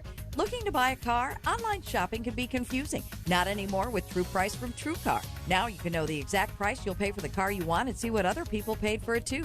When you're ready to buy a new or used car, visit TrueCar to enjoy a more confident car buying experience. I'm Bonnie Green with your St. Louis Metro traffic on 1380 and 105.3 The Answer. 1380, The Answer. Weather. We'll have variable cloudiness today with a shower or thunderstorm around. It'll be warmer with a high of 85. Mostly cloudy tonight, the low 70. Mostly cloudy tomorrow. It'll be humid with a couple of showers and a heavy thunderstorm. Those thunderstorms can bring hail and damaging winds. Wednesday's high 79. Pleasant Thursday with times of clouds and sun, the high 82. I'm Drew Shannon with your St. Louis Metro forecast on 1380 and 105.3, The Answer. If you're a business owner in St. Louis, ask yourself the following questions. What is your current IT provider doing to protect you against ransomware attacks? Do you know the status of your backups and if those backups are good in the event of an attack or a network failure? Do you know if your network is secure from internal and external threats? If you answered no to any of these, you need to call ThrottleNet today. ThrottleNet specializes in assisting businesses with their network support and security. Don't become fishbait. Visit ThrottleNet.com for your free external vulnerability scan and your free Don't Become Fishbait poster. The following statements have not been evaluated by the FDA. Amberin trials tested mild to moderate symptoms. Testimonial is based on 90 days of use. Results may vary. IRI US MULO, 52 weeks by UPC. Hi, I'm Mary Lou Retton, and I want to talk to you about something I haven't liked to talk about until now, my menopause. All my life, I've had energy to win gold in '84. But when menopause hit me, with the hot flashes and the night sweats, I began to feel sluggish every day. That all changed when I discovered Amberin. Amberin safely relieves 12 menopause symptoms by helping to restore your hormonal balance. Amberin is 100% drug-free, estrogen-free, and clinically tested. Amberin is America's #1 menopause relief supplement. Thanks to Amberin, my fear of hot flashes is gone. My sheets aren't soaked every night, and my energy is back.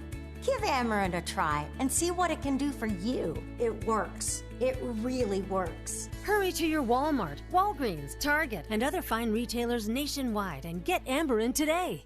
Rick Pogue here to tell you that real beauty is on the outside. I'm referring to your home, of course. We all want the most attractive home on our block with the very best curb appeal. Presenting the Outside Elegance Collection by Arrowhead Building Supply. Simply put, Outside Elegance is your answer to giving your home that luxurious appearance without the huge price tag. Arrowhead's Outside Elegance Collection features all those products you've dreamed about having on your home but never thought you could afford. Products like metal roofing that looks just like shingles, slate, or tile with a lifetime warranty. Composite slate roofing that looks just like the real thing at a fraction of the cost. James Hardy fiber cement siding with the beauty of wood but the strength of cement. LP Smart Side engineered wood siding with the look and feel of authentic wood siding but also a 30-year finish. Provia manufactured stone. Yes, you can afford stone on your home as well. We have many colors and profiles available. If you need a contractor, Arrowhead services the very best professionals. Visit our incredible showroom near you or call and request a free catalog. Our home's appearance says a lot about who we are. Now is the time to make a bold statement. ArrowheadBuildingSupply.com.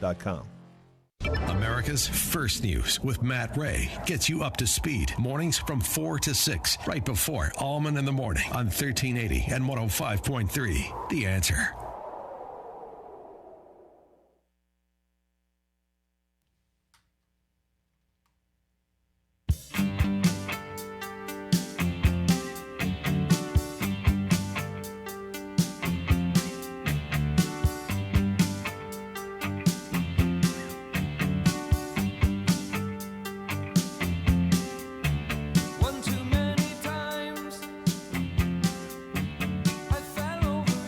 All right, folks, it's time now for the big Cardinal ticket giveaway to the Cardinal game coming up on the 25th of June versus the Oakland A's. Yes, indeed. So we have a family 4-pack to give away to the 10th caller at 844-855-1380. The calltammy.com real estate listener lines. 844-855-1380. To the 10th caller will go a family 4-pack of Cardinal tickets. And this is to the game on Tuesday, the 25th of June, versus the Oakland A's. Ah, yes, the Oakland A's. Back in the old days when I was a young man and the Cardinals weren't doing so well, the Oakland A's were one of my teams. Oh, yeah. Bert Campaneris. Come on now. Sal Bando. Billy Martin. Oh, yeah? To a little bit before Alvin Dark, for crying out loud. I'll even go back to Alvin Dark. But, yeah, those were the days, y'all. Vida Blue. George Will knows a little bit about that. George Will on the phone with us right now. Thank you for joining us. How are you? I'm terrific. Do you know Alvin Dark once tried to ban speaking Spanish in the A's clubhouse? Did he really? Oh, Lord. That's ancient history for you. That would not go over very well these days. That is for sure. And I guess you still are a Cub fan, correct? Is that your thing still? Yeah. Yes, I am. All right. Unapologetic. Yes. All right. So before we get to the conservative sensibility, your most recent book, I want to first of all preface this by saying we go way back as conservatives and my audience as well in appreciating your wordsmithing. You on ABC, whenever you're on those panel shows, you were able to surgically remove all doubt that these people were anything but non-thinkers, and so we always appreciated your viewpoints on those kinds of shows. I go all the way back to my high school English teacher, who I think this was when you were at Newsweek, and she would constantly shovel your articles my way and our way as an example of amazing writing. And I don't think anybody can take that away from George Will, is your ability to send us all to dictionaries with your writing. And it's not a pedantry thing. It's just you naturally writing in these kinds of ways. But anyway, we would always have George Will as an example of great writing. So then what happened, come 2016, suddenly George Will is this voracious anti-Trump guy. And even as early as July 17th, 2018, this was just a year ago, I'm reading this article, and I think it was posted on Hot Air, and the headline is, "Trump is a sad, embarrassing wreck of a man." And we're thinking to ourselves, wait a minute, this is George Will. This is a guy that we've always respected. We've always relied on to talk to us straight about conservatism. And here we are. We finally find a guy that we like. And I have to admit, I was a Trump fan from the very beginning. And suddenly, our guy would rather have Hillary Clinton in office. It drove us crazy. Give me a better choice, would you? Well, I get that, but it still was confounding to us. And I realize you don't talk about President Trump in the book, and we'll get to that in a second. But why I guess why were you so voracious in your criticism of Donald Trump? Here's why. What President Trump has done that is unquestionably pleasing to conservatives, any Republican president would have done. Any Republican president would have cut corporate taxes. Good heavens, Barack Obama wanted to cut the corporate tax rate. Any Republican president would have had a deregulatory agenda. Any Republican president would have taken judges for the Article III courts in the Constitution from a list proposed by and ratified by the Federalist Society, of which, by the way, I am a card-carrying member. What the president is adding to American politics that is new and I think extremely destructive is a level of playground name-calling, of the denial of facts that are obvious, the attempt to discredit various institutions that he considers impediments to his power, his flirtation with quite unpleasant people overseas, such as Orban of Hungary. I believe that it's going to take longer for the country because you cannot unring a bell to get over this new style of political discourse than it took the country to get over the surreptitious and promptly punished burglaries and other misdeeds by Richard Nixon. President Trump, when he was running as a candidate, was a well-known pugilist. We were all knowledgeable about his kind of approach to debating and all that kind of thing. Everybody was well aware of who this guy was, but the American public chose him precisely, not necessarily because of the words he used to describe people or the names he called people, but the fact that we finally had a guy who seemed to be fighting on behalf of the United States of America, fighting on behalf of righting wrongs that have been committed by both parties. And one of those wrongs would be, for instance, some of these trade deals that we're involved in. And regardless of the personality differences, on policy, it seems like President Trump is doing exactly what we as conservatives have always been waiting for, and that is re-energizing economy, rolling back regulation, all these things. So take the words out of it, and believe me, had the media and these so-called institutions just simply accepted the results of the election, I don't think many of these institutions would even have a glove laid on them by the president. But instead, he's almost continually harassed by the institution of the press and by what I think we can establish as a deep state. So it's no wonder the guy oftentimes acts as if his back is against the wall. So I believe that we could cut him some slack from that element, wouldn't you? No. You mentioned trade, for example, the trade agreements. First of all, America has prospered enormously under NAFTA, and indeed one of the non-economic ancillary benefits of NAFTA has been a boom in the Mexican economy, which has helped slow immigration, illegal and otherwise, from Mexico. Indeed, net immigration from Mexico for 8 years now of Mexicans has been negative. So these policies tend to overlap. But besides, government doesn't get any bigger or bossier than it does when it goes to protectionism, which all Republicans used to oppose.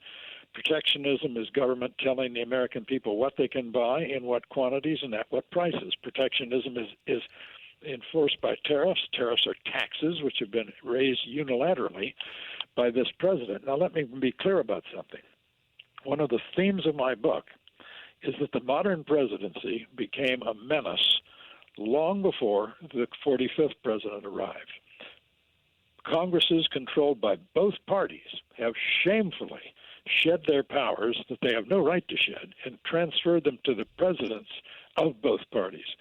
And if you look in this morning's USA Today, there's a wonderful column by Senator Mike Lee, the splendid conservative from Utah, saying it's time for Congress to begin to claw back its powers. The very essence of the progressive agenda for more than a century has been to inflate the powers of the presidency. Woodrow Wilson, who was the first American president to criticize the American founding, did it root and branch, saying the separation of powers is an anachronism, that we need an emancipated president and therefore a marginalized Congress. And my book is, among other things, a summons of conservatives back to their traditional belief in congressional supremacy. Well, but wouldn't you say that really it's congressional inaction? You call it a transference of power to the executive branch, but I'm looking up to Washington, D.C. and seeing both Republicans and Democrats who haven't lifted a finger, for instance, on tax reform until President Trump came along. They haven't done anything about the issue of illegal immigration. They've done nothing in terms of regulatory rollbacks. They keep telling us that they're going to defund Planned Parenthood, and they don't. All these things. So to me, I'm not quite sure I'd describe it as a transference of power, but as a need for a person like President Trump to finally just simply take it because nobody else seems to be doing anything. Well, I would remind you that conservatives were rightly indignant on the subject of immigration when Mr. Trump's predecessor, Barack Obama, said, well, if Congress won't act, I will. And claiming to simply be exercising executive discretion over law enforcement, he fundamentally rewrote immigration laws unilaterally. Republicans, conservatives were indignant, and rightly so, but sauce for the goose, sauce for the gander. It seems to me what Congress has done in giving, for example, the power to the president to declare an emergency and therefore short-circuit all congressional supervision and control of arms transfers to places like Saudi Arabia for use in the devastating civil war in Yemen. The president's power to declare an emergency and simply take funds appropriated for one purpose and spend them for another. The power of the president given to him by Congress to declare an emergency and say, well, we have to protect the country against this or that goods, imported good, and increase tariffs, meaning, again, taxes. So it seems to me we have an institutional derangement that long preceded this president and must be changed, or Congress, or we're going to have our whole Madisonian constitutional architecture is going to be a shambles.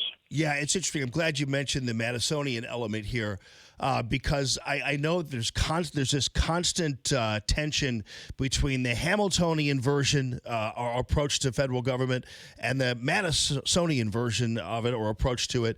And I've always had a resistance to the Hamiltonian version of it, only because I feel like he was kind of a big government guy. Now, one of the things about being a prolific writer like yourself and a column writer like yourself is that you have a lot of columns that you've written that I can see, that I can read. And I know that you talk about the dangers of presidential power and executive branch power, but in one particular column you wrote, I guess a couple decades ago, you lauded the fact that it was Teddy Roosevelt who built the Panama Canal, and that a conservative needs to understand the need to spend in order to conserve and enlarge the nation's sinews. That's another word you sent me the dictionary for, and you know, so. But I did. I went. That's no criticism, obviously. But what I'm saying is, what is it? Which one is it? Because are you the conservative who likes the presidential power in certain things and not others, or how do you balance that?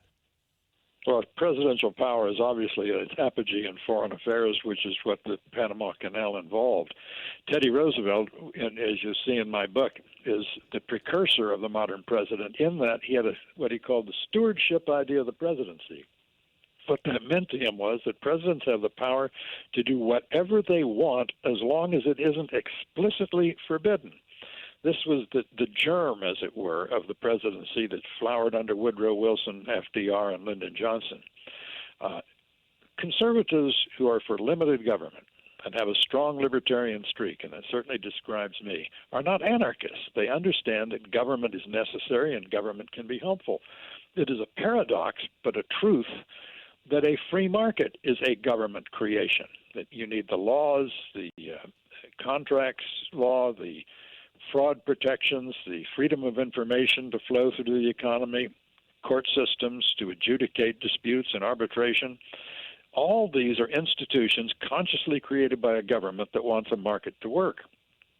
So if conservatives simply say we're opposed to the government, they're opposed to a lot of things they actually want. Well, I'm not. I don't think anybody's really opposed to the government and meat inspections and that kind of thing. I think there are reasonable situations where we could all agree as conservatives that the government does provide a resource.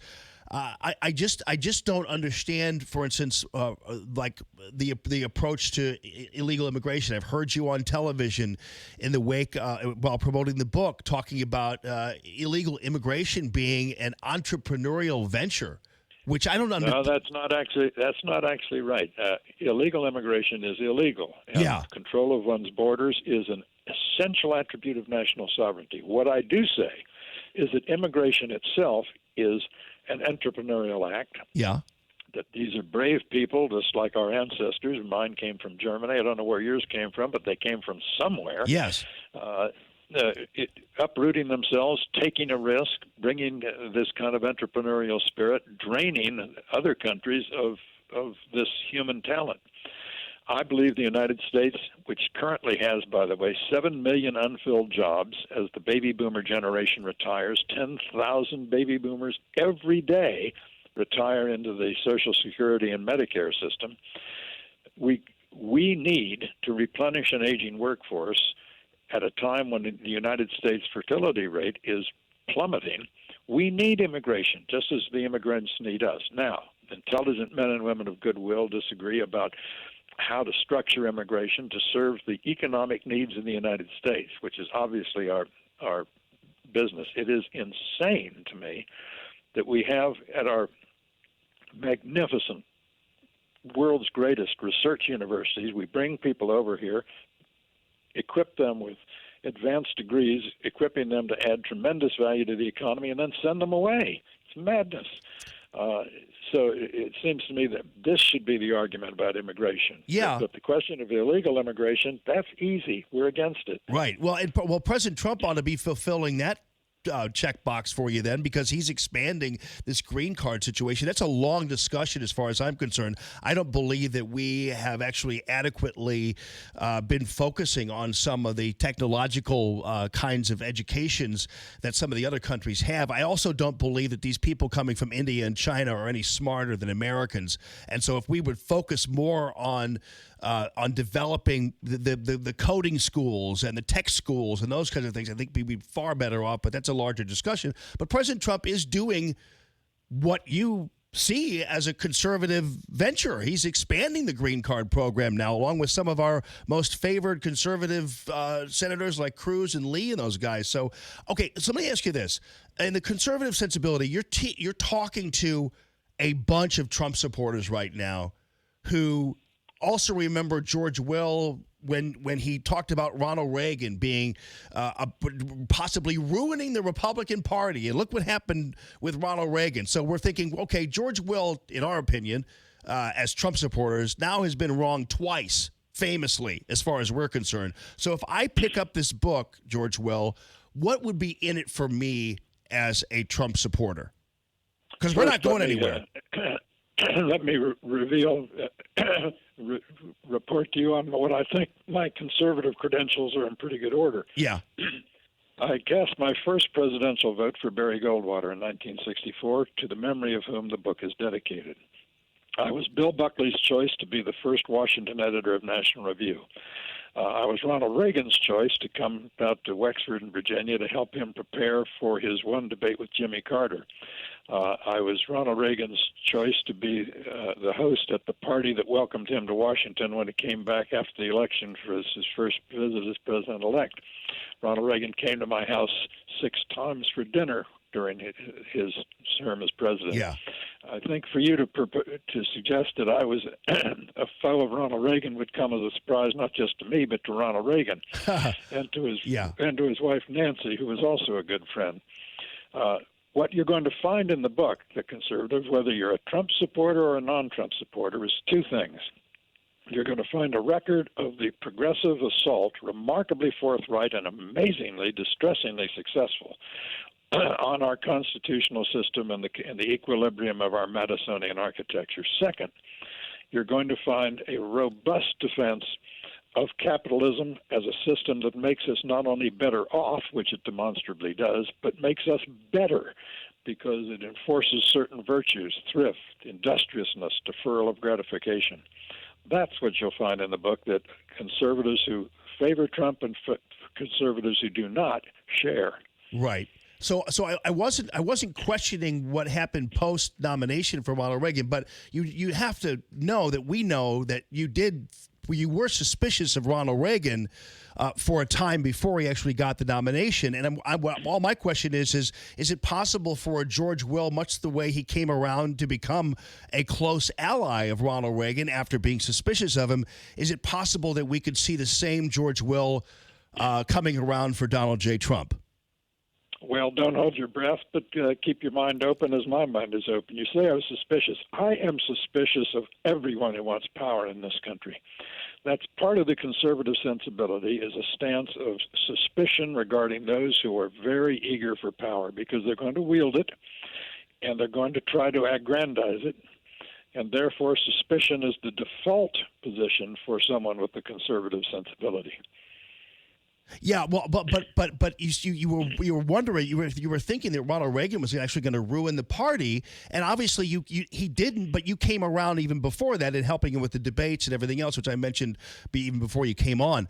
But I'm just wondering, for instance, and Ronald Reagan was one of the biggest tariff guy. He taxed clothespins, for crying out loud. So is it safe to say sometimes we don't always know exactly what true conservatism is? I mean, Ronald Reagan is. I'm going out to his ranch tomorrow with my 14-year-old son for this youth conference, and to me, he's the king. But he also taxed clothespins. He was also a guy who sometimes didn't get everything right.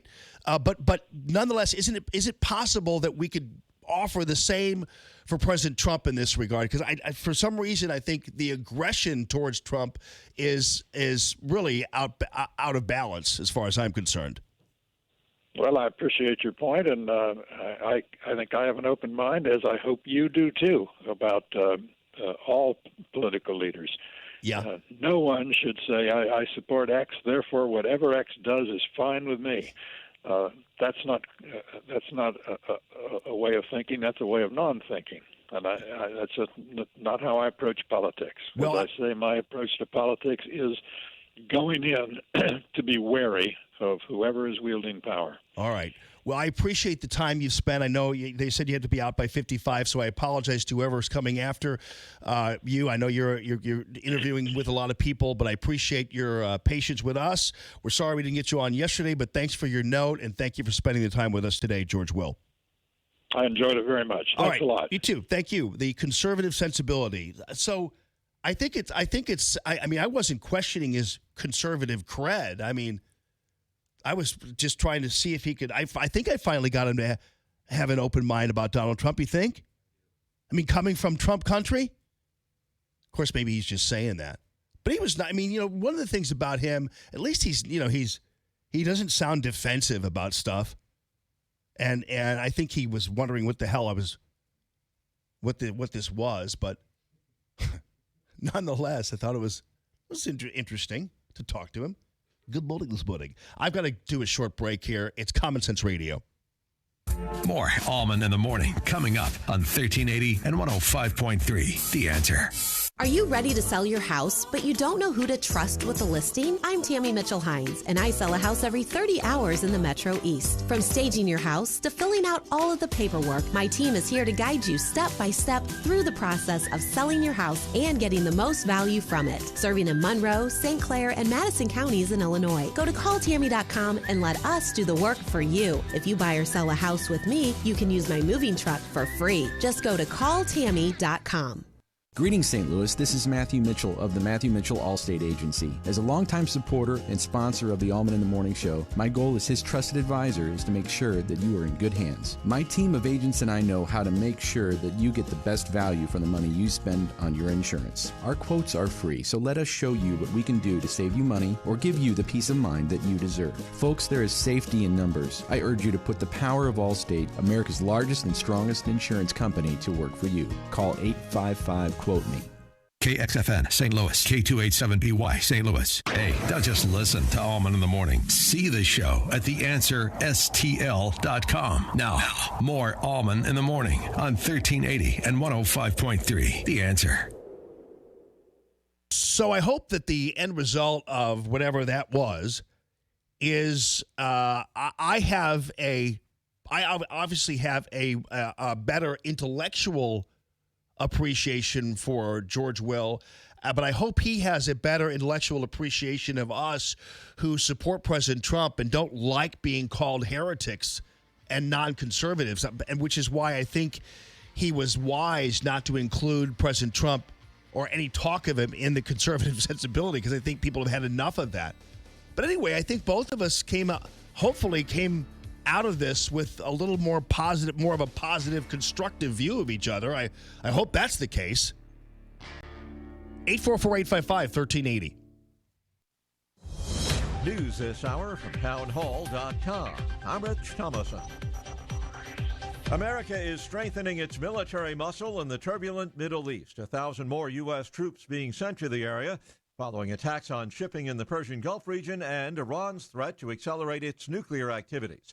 Senator Tom Cotton says a troop deployment sends a message loud and clear to the Islamic Republic. Iran needs to understand that if they continue these kinds of attacks on freedom of navigation on the open seas, that there is no military or critical industrial facility that is beyond the reach of the American military. Whatever Iran thinks they can do to the United States or to the civilized world, the American military can do 10 times or 100 times more damage to Iran. The Arkansas Republican on the Salem Radio Network.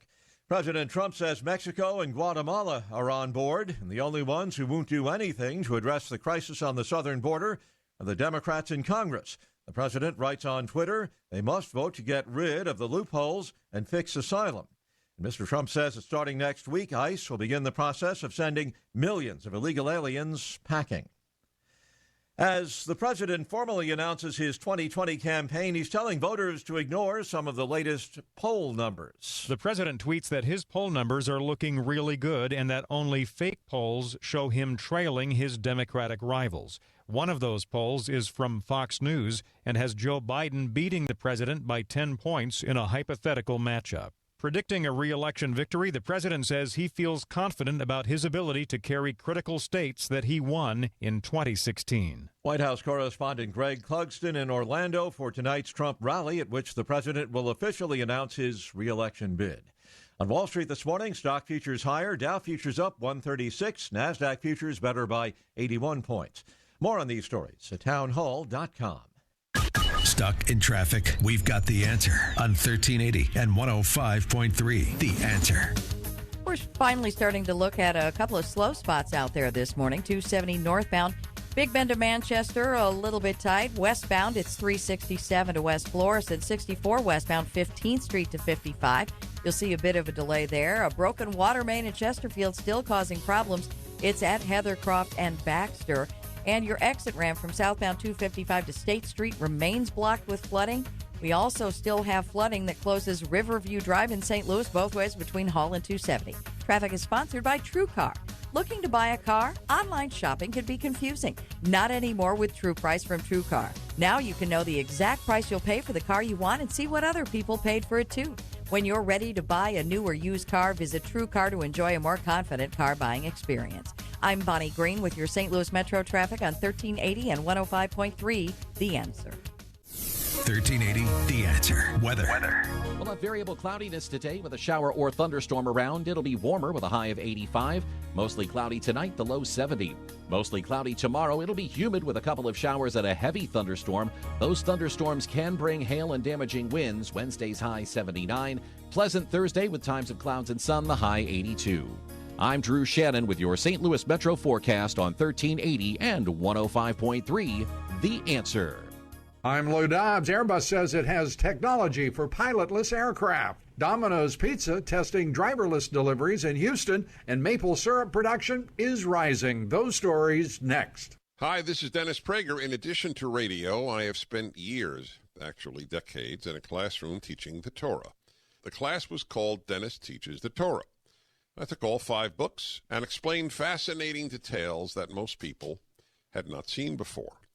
Every lecture, every class, for every book was recorded over 250 hours, and it was made available to the public. In the Prager store, you can now buy the complete Torah teachings. You'll hear and learn what the students in the classroom heard and learned. You can listen on your phone, iPad, laptop.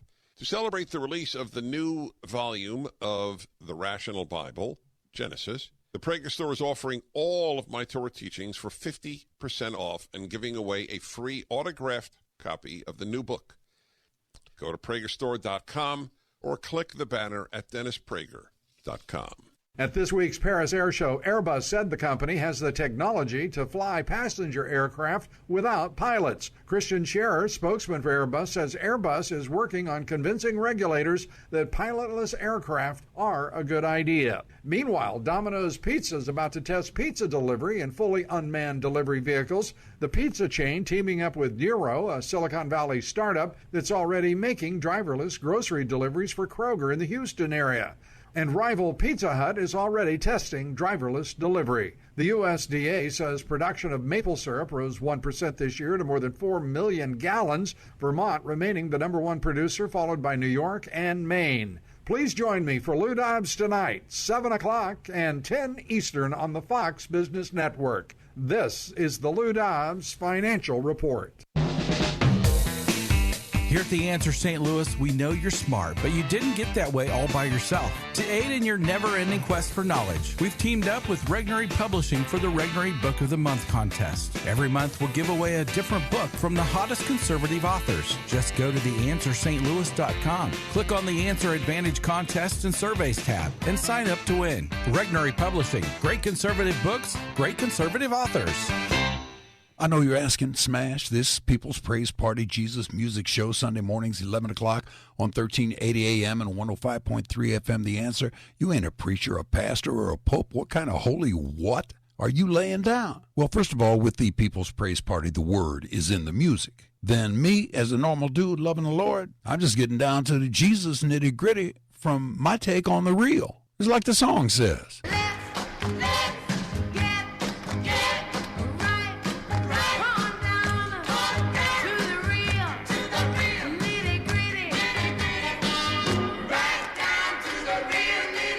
Now, you can stream the People's Praise Party at theanswerstl.com or pick it up anytime on the Archives podcast page at asherbenruby.com. That's me.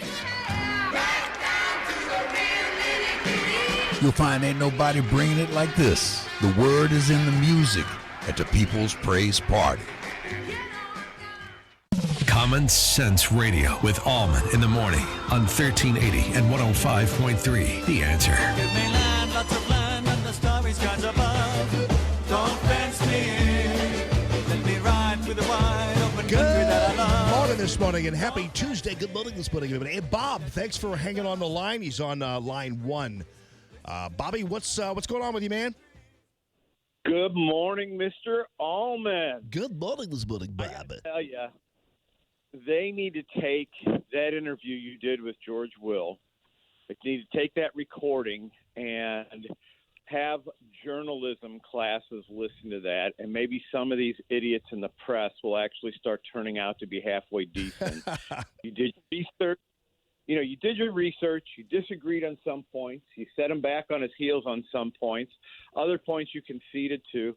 That's got to be the best interview I've heard in 50 years. And Jamie, I'm not exaggerating. I've got so much respect for you, but it just went to a new level today. Incredible interview. Wow. Well, thank you very much. You know, it's interesting. I tried to talk to him like we knew each other, you know, like and because I at all times, and every time something comes out of my mouth and I'm talking to somebody from the Beltway like George Will, I feel like I'm speaking on behalf of all of you. And so I'm kind of empowered by that. And so I know that I'm asking him the same things that we're all running through our minds when we hear him speak or when we see him talk, or people will use him for their own purposes, what have you. And so I try to approach it from dude, you're disappointing us. Why? What's going on?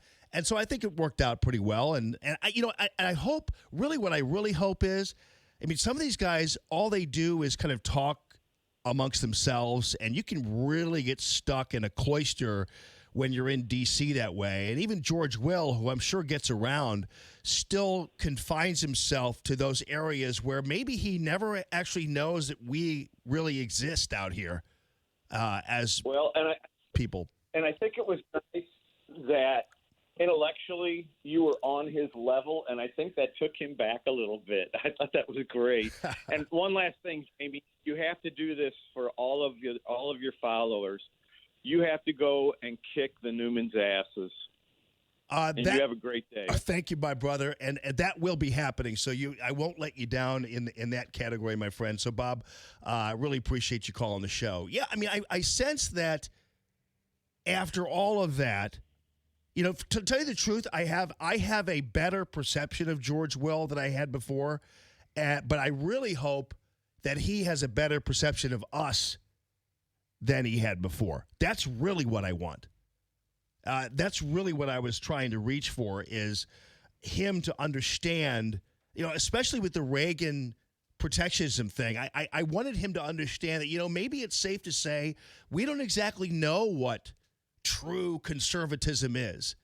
And that's why, you know, we talked about the National Review and that kind of thing. That's why when we have these people all wagging their fingers at us all the time about what's true conservatism, let's face it, we really don't know. Here's a guy, George Will, who just got through talking about how terrible Trump was as a protectionist, rattling off all the ways he was in love with Ronald Reagan, who was one of the biggest protectionists on the planet. So I was trying to get him to understand that, you know, maybe you can give Trump the kind of break you obviously gave Ronald Reagan, to the point where you were bragging about, and rightly so, about your relationship with him right after railing about protectionism. And you got a guy who was a tariff guy all day long and yet still remains the quintessential conservative in our eyes. So it's possible that you could have people who do one, maybe it's possible that you don't have to sit there and sink President Trump's reign as a president because he tweets a couple of things you don't like. I mean, that's kind of, I don't know, that's the feeling I got. I'm not going to sit here and argue with George Will after we've already talked, but you know what I'm saying there. John, welcome to the program. How you doing? On line 2. Great. That was awesome. I'm doing great. That was an awesome interview. I really thought you were well prepared. It's funny, though, when he brought up Senator Lee, what a great senator. Hey, where was he at in the last 8 years of Obama when he brought out the paper and the pen and phone? I don't remember Lee doing anything about presidential power then. But as far as back to the interview, I've heard a ton of them by you, and they're always good. But this was off the charts, your research, and I just want to tell you thank you. It was really good. Oh, thank you, buddy. I really appreciate that. And you know what's interesting, too, is, the guy who a year ago wrote an article about President Trump being this sad, sad man and all that kind of stuff, just got through towards the tail end of the interview talking about how legal immigration is so beneficial and so great. So it's the one thing President Trump is doing that I actually don't like, which is the green card thing. But we could argue all day long about that. But so does George Will know that Donald Trump's doing exactly what he wants? So I'm just trying.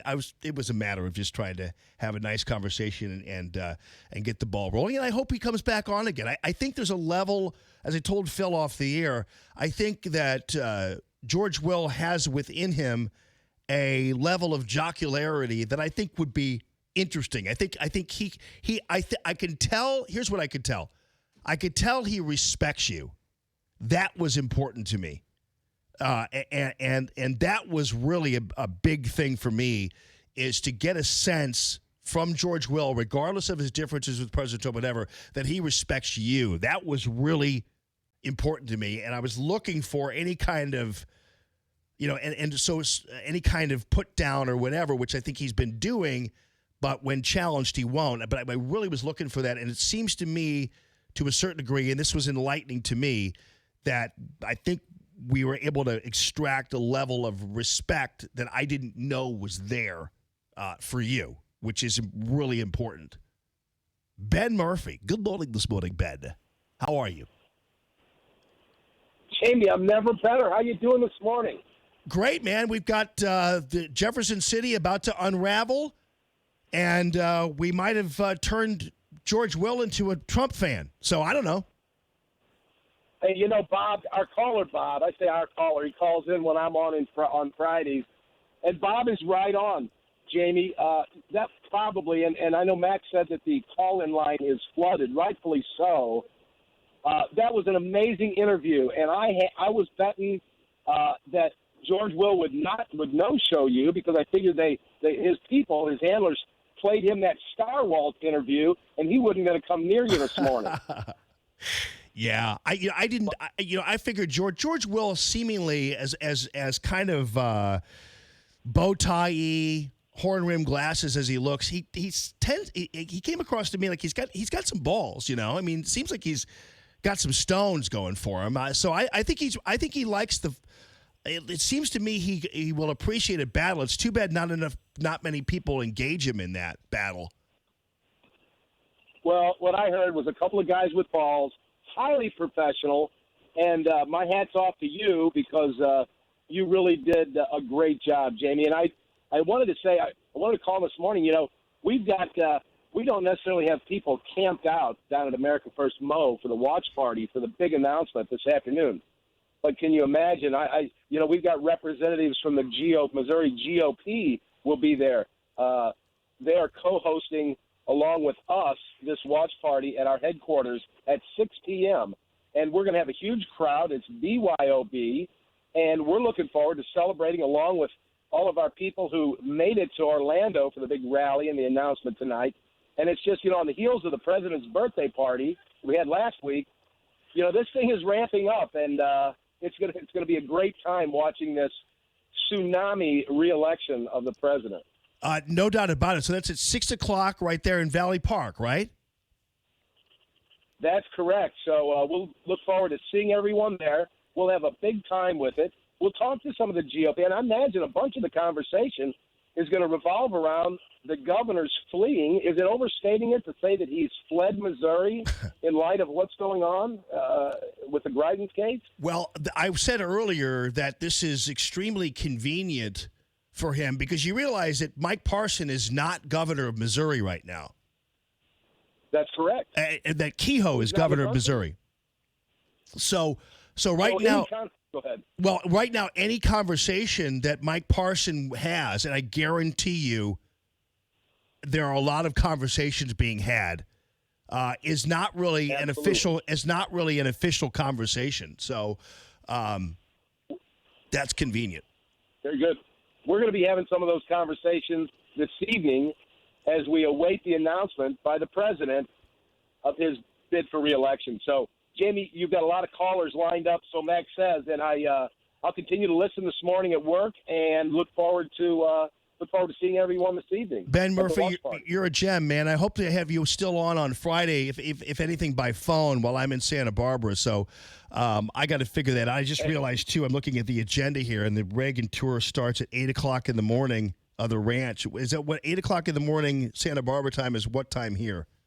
10? Okay. I don't know.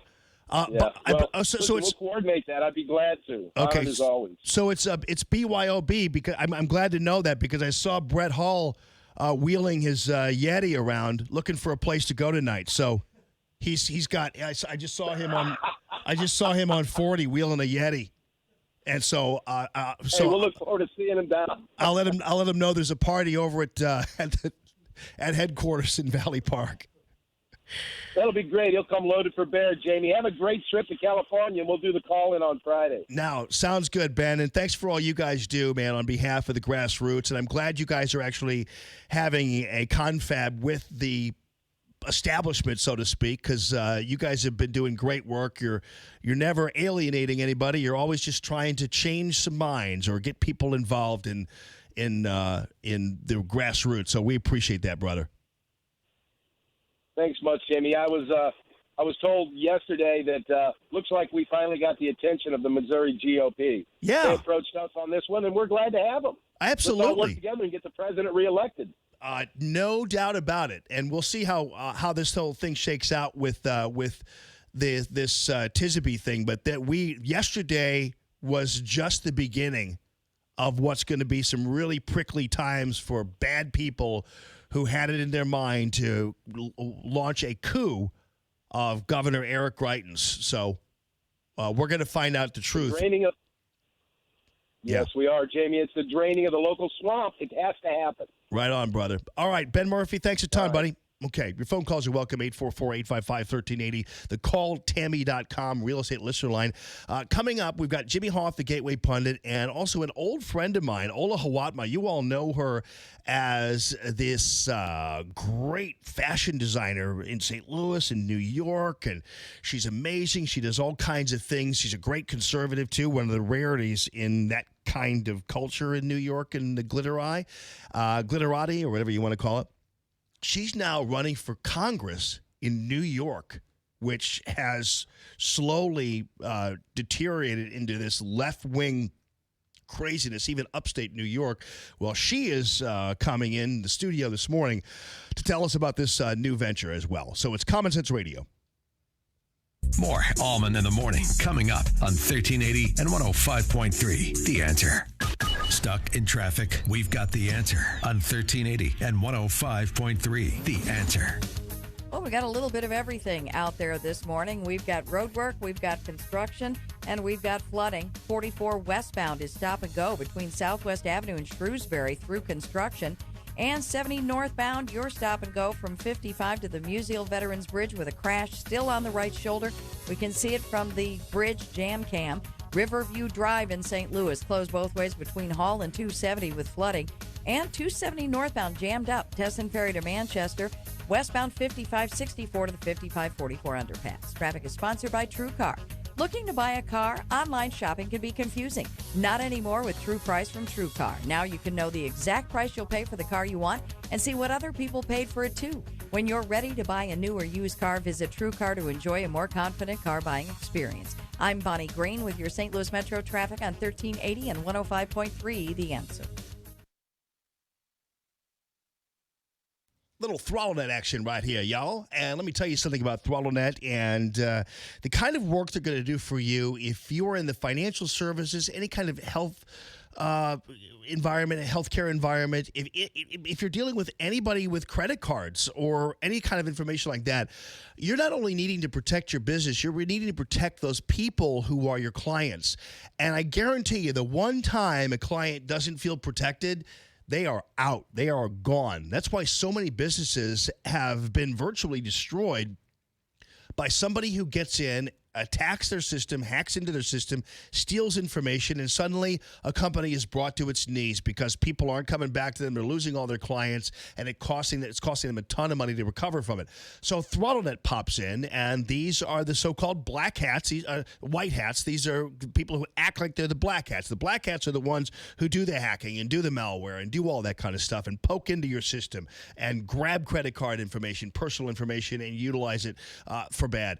The white hats are the ones who know everything the black hats do, but they also are there to protect you. So they're your own personal IT bodyguard. And that's what ThrottleNet is all about. They're also available to you 24/7. So they have a 24/7 helpline.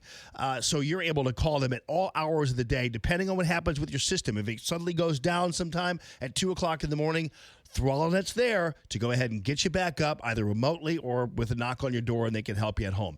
Also, by the way, they back up your system, which is really important. If you haven't had your system backed up yet and it's not protected, you're vulnerable, and so are your people. Check it out on the web. It's ThrottleNet.com. That's ThrottleNet.com. So, you're getting ready to sell your house. You want it to look its best. You've gone through your checklist, almost ready, but wait. Does your home have curb appeal? If you're unsure, you should contact Michael Proctor of Proctor Drapery about shutters for your front-facing windows. Shutters have curb appeal, and they can go in any home. Shutters can change the whole look of the home. Give your home that curb appeal it needs by putting shutters in your front window. Blinds and shades do not make the same statement. Shutters are the new look for today. Michael Proctor specializes in Norman shutters. Have you seen the new modern look? Modern shutters have a wider louver and invisible style. So, whether it's traditional or modern, choose shutters for the new look today. Why wait? Schedule your in-home consultation with his mobile design unit. The one-on-one appointment will ensure the look is exactly what you need for your home. Contact Michael at proctordrapery.com. It's Proctor spelled like doctor. Dennis Prager, this morning at 11. Now, more Common Sense Radio with... Does your home have curb appeal? If you're unsure, you should contact Michael Proctor of Proctor Drapery about shutters for your front-facing windows. Shutters have curb appeal, and they can go in any home. Shutters can change the whole look of the home. Give your home that curb appeal it needs by putting shutters in your front window. Blinds and shades do not make the same statement. Shutters are the new look for today. Michael Proctor specializes in Norman shutters. Have you seen the new modern look? Modern shutters have a wider louver and invisible style. So, whether it's traditional or modern, choose shutters for the new look today. Why wait? Schedule your in-home consultation with his mobile design unit. The one-on-one appointment will ensure the look is exactly what you need for your home. Contact Michael at proctordrapery.com. It's Proctor spelled like doctor. Dennis Prager, this morning at 11. Now, more Common Sense Radio with Allman in the morning on 1380.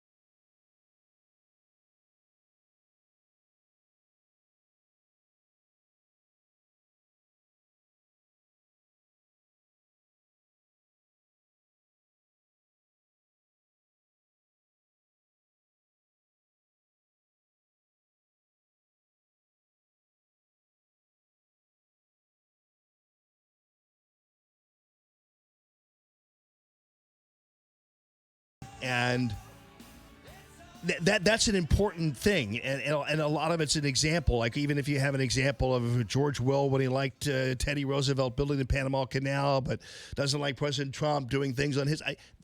There are all kinds of ways that we're only human. The one thing I will say about George Will that's different from these never Trump nincompoops in his same category is that he doesn't attack you. That makes me really mad when people like Bill Kristol and David Frum and Kevin Williamson and some of those people over at Red State and others start messing with you. Then I have a real problem with that.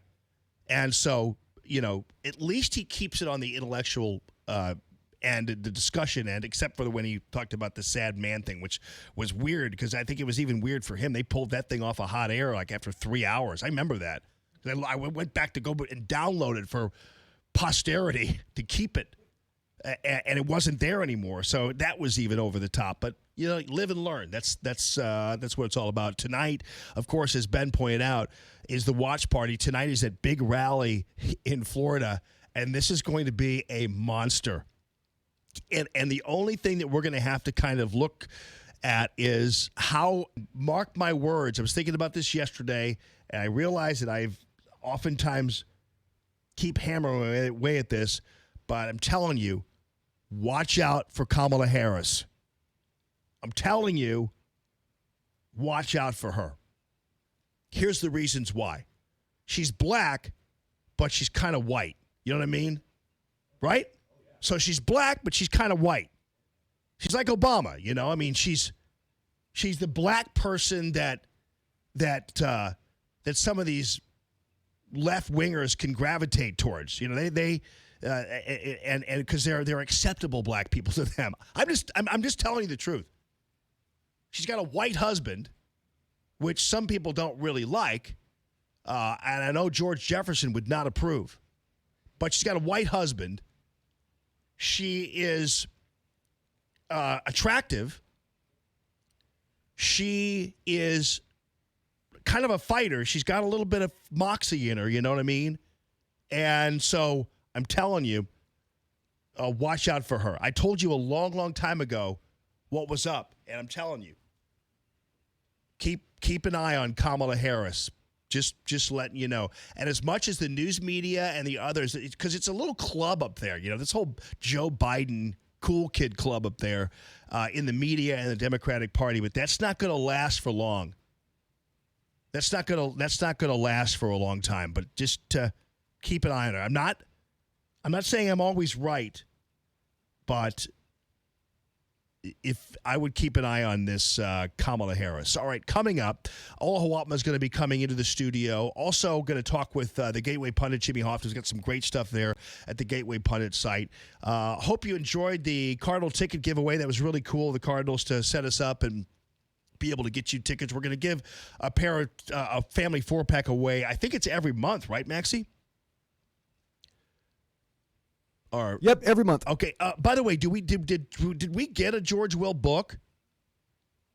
They were going to overnight it to us, and no big surprise, we don't have it yet. Okay. Yeah. George Will and his people. Maybe he's right. Those people are not serving him well. On all due respect to the local people who might be listening right now, I don't want to.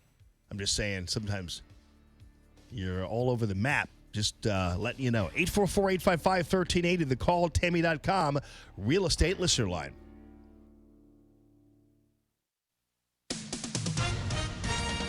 With SRN News, I'm Rich Thomason in Washington. America building its military muscle in the turbulent Middle East. 1,000 more U.S. troops are being sent to the area following attacks on shipping in the Persian Gulf region and Iran's threat to step up its nuclear activities. President Trump says that Mexico and Guatemala now are on board. The only ones who won't do anything about the crisis on the southern border, the Democrats in Congress. The president writing on Twitter, they must vote to get rid of the loopholes and fix asylum. Mr. Trump says that starting next week, ICE will begin the process of sending millions of illegal aliens packing. The president later today will formally announce his 2020 presidential bid. He has a big rally planned for tonight in Orlando. Stocks have opened higher on Wall Street. The Dow up 162, the S&P 18 points higher. More details at srnnews.com. Stuck in traffic? We've got the answer on 1380 and 105.3. The Answer. Well, it's been a pretty erratic rush hour so far on our roads. 270 northbound is your heaviest spot. Jammed up there, 55 to Manchester, but westbound side is cleared. 55 westbound between 64 and the 5544 underpass, delays there. And 6440 eastbound, 170 to Big Bend, a little bit slow there, not a big deal. Westbound's clear, 70, no problems there. We do still have the Dorset Midland Bridge over Lindbergh closed with roadwork until the end of August. And flooding still has Riverview closed both ways between Hall and 270. Traffic is sponsored by TrueCar. Looking to buy a car? Online shopping can be confusing. Not anymore with True Price from TrueCar. Now you can know the exact price you'll pay for the car you want and see what other people paid for it too. When you're ready to buy a new or used car, visit TrueCar to enjoy a more confident car buying experience. I'm Bonnie Green with your St. Louis Metro traffic on 1380 and 105.3 The Answer. 1380 The Answer. Weather. We'll have variable cloudiness today with a shower or thunderstorm around. It'll be warmer with a high of 85. Mostly cloudy tonight, the low 70. Mostly cloudy tomorrow. It'll be humid with a couple of showers and a heavy thunderstorm. Those thunderstorms can bring hail and damaging winds. Wednesday's high 79. Pleasant Thursday with times of clouds and sun, the high 82. I'm Drew Shannon with your St. Louis Metro forecast on 1380 and 105.3 The Answer.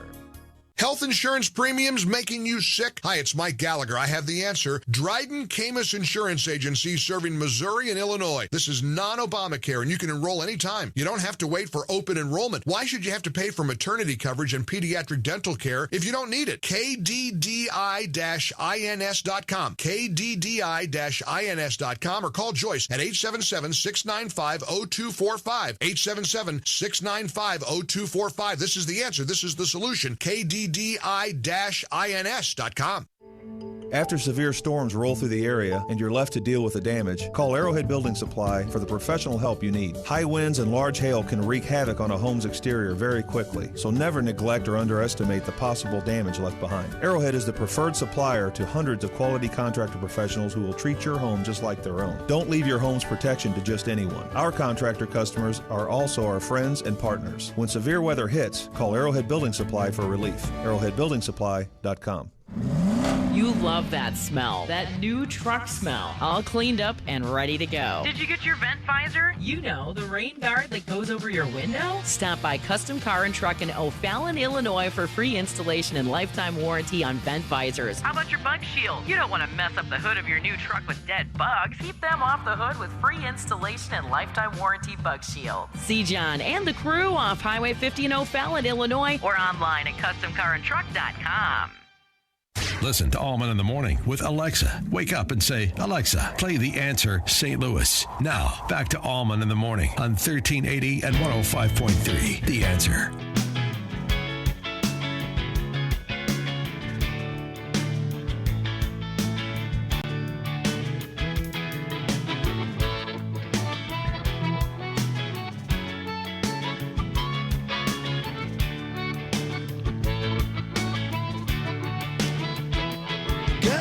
Morning, everybody. Happy Tuesday to all of you. Phil, check this out, man. I've got an official trash can. I don't have to throw napkins anymore into the trash can. Yeah. Lamp destroyer, I guess we could call it. Oh, actually, yeah. I got to make it in, but it's easier to throw. It's a Hannity football. Oh, man. Yeah, dude. I got it from my hookup, Ola Hawatma. That's awesome. Who happens to be in the studio right now. OlaStyle.com is where you can find her website and everything else. But she's going to have a new website coming up pretty soon, if it hasn't already been prepared. It is Ola. Is it going to be Ola for Congress? Ola for 19.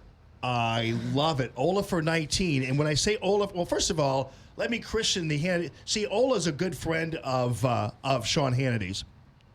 And actually, you hang out with him. You go to when you're in New York. You're often in New York, right? I'm often in New York, and he's like, well, actually, he lives in Long Island. Okay. He lives in Long Island, and it's amazing because when I'm back and forth in New York, you know. Yeah. He's not a fan of a lot of people out there or Trump. It's crazy. Like, my Republican peeps are not a fan of Sean Orchard. It's crazy. Is that? That's Yes. When I announced, in July, I'll actually officially announce. Yeah. And In the 19th. Now, see, Ola. Well, first of all, let me throw this football because I kind of get everything. So this is a Hannity football. No, I'm going to get it, but we're going to get it, and Phil, you can use it too occasionally if you can rent my football. It's actually a stress ball too. Oh, it is. But actually, Sean's a really good guy. I mean, He you tell really me stories is. about him, and I know he looks out for you. And He is wonderful. Actually, last week he messaged me. He said, "Don't forget your calling," and he did not push me, to run. He's like, I'm worried about your health. I want you to take care of yourself. And you help so many people with cancer and others, that are in need, Yeah. And I appreciate him. But he is a true conservative Republican family man. I absolutely love him. Yeah. He's a true American. He loves. And when he says watch out for your health, as you all might know or may not know, Ola is a breast cancer survivor. And recently, I guess it's really not necessarily recently, but you put together a cool event, which was a fashion show for breast cancer survivors. So Ola, by the way, is really well known up in the New York fashion circles. I mean, it's a hard place to be a conservative, but she is, and I know you don't hide it up there. No. And you were born there. We'll get to that in a second. But you had this awesome show where you had breast cancer survivors on the runway. Absolutely, because that's what it's about. It's about taking your platform, whatever God has given you, and changing lives with it. And that's the whole purpose. That's the definition of success to me. So if I can take an obstacle, I was given, it's the second cancer that I've had. The first one I kept a secret, because it was kind of shameful. Right. I felt, when you have cancer, it's nothing to be proud of.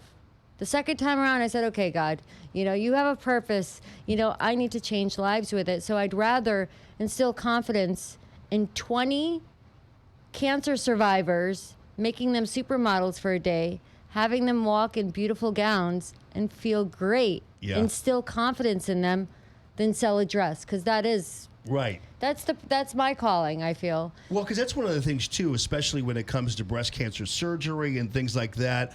Oftentimes, women just don't feel complete after that, and so they don't. That's a challenge. They don't, and that is why actually getting to District 19. Yeah. I can relate. I'm not a politician. Right. Right. I'm not the typical politician that's been tarnished by Washington. Yeah. Right. Yeah, I can relate. To people. I can relate to small businesses. I can relate to those who've been sick. I can relate, to, I've worked with all kinds of small business owners, the homeless, people who've been abused, dealing with different issues. And I feel like this is my next chapter in my life, and I'm ready to take it on. So olafor19.com is the website. And so Ola Hawatma has announced, even though you know her from here in St. Louis, that she's running for Congress in District 19 of New York, where you were born. You were born in Yonkers? I was born in Yonkers and raised in District 19. And so bizarre. You know how old school my family is. Yes. And I said, I want nothing to do with New York. I've moved on. It's a new chapter. I want to change lives, but I want to work. I want my independence. And of course, God, is challenging me. I was brought this opportunity, Yeah. So in July, I will be announcing. And I look at this guy's credentials, it's Antonio Delgado, Harvard grad. He's an attorney. He lives, breathes politics all of his life. And at first I was intimidated. And then when you work with your heart, and when you're out for a reason to change lives, I said, wait a second. Yeah. Well, how have numbers changed since he's been in office? They really haven't. His number one thing is healthcare, and that's my thing. Yeah, right. The pre-existing health conditions that I've had, you know, Right. when someone's on Obamacare and they're 18 years old and they're healthy, yet they have free health coverage. Right. Yet here's someone like me who's had cancer twice. My premiums have gone up. Pre-existing health conditions that I've had, it's hard for me to find an affordable health insurance. Right. You know, so it's kind of something that I can not only relate to, but address, and I know that I can make a difference. Yeah, and the fact of the matter is Obamacare wasn't the right and correct fix for what ails the healthcare situation. Not only did it affect patients, you know, or people like me, it affected doctors as well. My brother's a doctor, and it affected him in New York as well. Yeah. A lot of physicians, they closed down their offices. Yeah. Because of Obamacare. And in New York, District 19 also happens to be the birthplace, the home of the birthplace of Franklin Roosevelt. Franklin Hyde Roosevelt's Park? yes. Yeah. Oh my gosh, memories. Yeah, but and what's weird is that your opponent, the Democrat, that party is not the FDR party anymore. That Democrat party is way far left. Crazy about 19, it's a shifting district, you know, so it's really hard. They're not conservatives, you know, so it's surprising that he won by 6%, 6 or 7%. It's going to be a challenging 8 months, but it's something I'm giving 110%. Yeah. You know, addressing the climate change, health issues, opiates, you know, they've gone up 50% in that district. And what is he doing about it? You know, I don't want to make promises like a politician that can get up there on a debate and tear him down and make promises to these people. No, I want to go out there and make a difference and create programs that can help. Right. We're the middle people that are involved to creating programs. You know, not easy fixes that are just going to like polish it and just go away. No.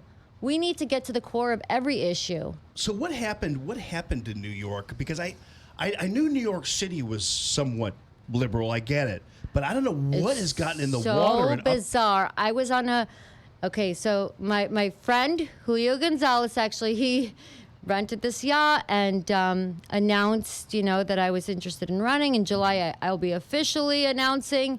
And I got up there and gave a speech as to why, you know, I feel like this was my calling and what I want to do to change the people in District 19, not only in District 19, but throughout. And then I thanked Trump, because people like, you know, our president, you know, the CEO of this country, you know, I thank him. Here's a businessman that became the president. Here's a fashion designer that's running for Congress. Yeah. He opened those doors. And when I thanked him, oh my gosh, Republicans that were on that yacht came up to me and they said, "You must be really brave to mention Trump. Do you forget what state you're in?" Yeah, right. And I looked at him and I said, well, we'll have some respect. Yeah. You know? Yeah, I love it. Well, I mean, you know, in the end, I mean, boy, when you go up to Albany, I mean, just if you dealt with the New York State Legislature, which recently, passed a bill. I know Illinois passed one even more severe than they did,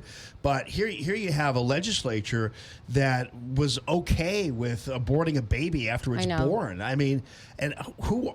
Insane. I don't understand these and people that up is there. one thing that I will slowly. I'm not going to shove the Bible down people's throats. Yeah. But I will try to bring faith back into people's hearts, because that's what's gone. This country was built on "In God We Trust." Where is the Lord? Where is Jesus Christ? You know, and I'm not afraid or ashamed. You know, I know there's like certain guidelines. Yeah. That is why, you know, if Trump can tweet what he tweets, I think someone like me can get in there and mention the word. Yeah, right. You know, mention faith, because that's what's missing is faith. Well, everybody else is. I mean, I think the Democrats now think that they're the moral majority, the way they talk. I mean, every time Mayor Pete opens his mouth, you expect him to have like a priest collar on or something. But, but then you look at his real life. Oh, I know. You know, and they're all hypocrites. They live such a I mean, just like, yeah. All right. So what do you think is going to? Do you think that there are going to be like the New York State Republican GOP? How cooperative? Oh, you know do you what's think funny? It's they're gonna be? amazing. The chair. Well, first of all, they've all been so cooperative. I mean, I've set up meetings Next week, I'll be in New York all week. They have been so wonderful. Oh, good. The head of the GOP wants to meet with me on Tuesday. Washington, D.C. Everyone's been so cooperative, and I have a great team that are just willing to start off and work pro bono, and they feel like it's going to be a national campaign. Right. You know, they look at my resume, and I'm like looking at it like, well, you know, it's something different. But Right. it's, you know, that's what I feel the district needs, something different. Absolutely. You know, if someone like Ilham Omar, you know, and I'm looking at things in a different perspective. My parents were immigrants. I appreciate, and you know this, we've been friends for a while. I love my country. Right. You know, my parents do too, but I'm an American. I love my country, and that is why I want to change it and do for the better. Yeah. Now, if you take someone like Ilham Omar for Congress, are you kidding me? And she takes for granted the fact that she is a citizen. I mean, that kills me. Oh, yeah. Yeah, she doesn't have it doesn't seem to me she has a whole lot of respect for this this country or its principles. That's for sure. It's not because she's a Muslim. It's just because she just does not come across as a person who. And they use that as an excuse. Yeah, right. They use that as an excuse. They use color and religion as an excuse. It's not color. We're in 2019, and it's not religion. Right. It's the person. It's what she says. Her anti-Semitic comments. I mean, you take something, you know, Israel, the most influential nation. You want to attack Israel and make comments the way she does on Twitter and get away with it? Can you imagine if Trump said what she did? Oh, Lord, no. And so here's the thing, though, because you speaking of that, you've been in D.C. quite a bit lately because what is the name of the So I was vice president, and I helped start the Middle Eastern Women's Coalition, and that is Middle Eastern Women for Trump. Right. You know, kind of a different perspective. Just a tad. You have Women for Trump, but this is, you know, Middle Eastern females. Right. You take the Turks, you know, someone from Israel, some from Iraq, Iran, myself, Lebanese, Jordanian, just different women. And, you know, we talked about different topics at Capitol Hill.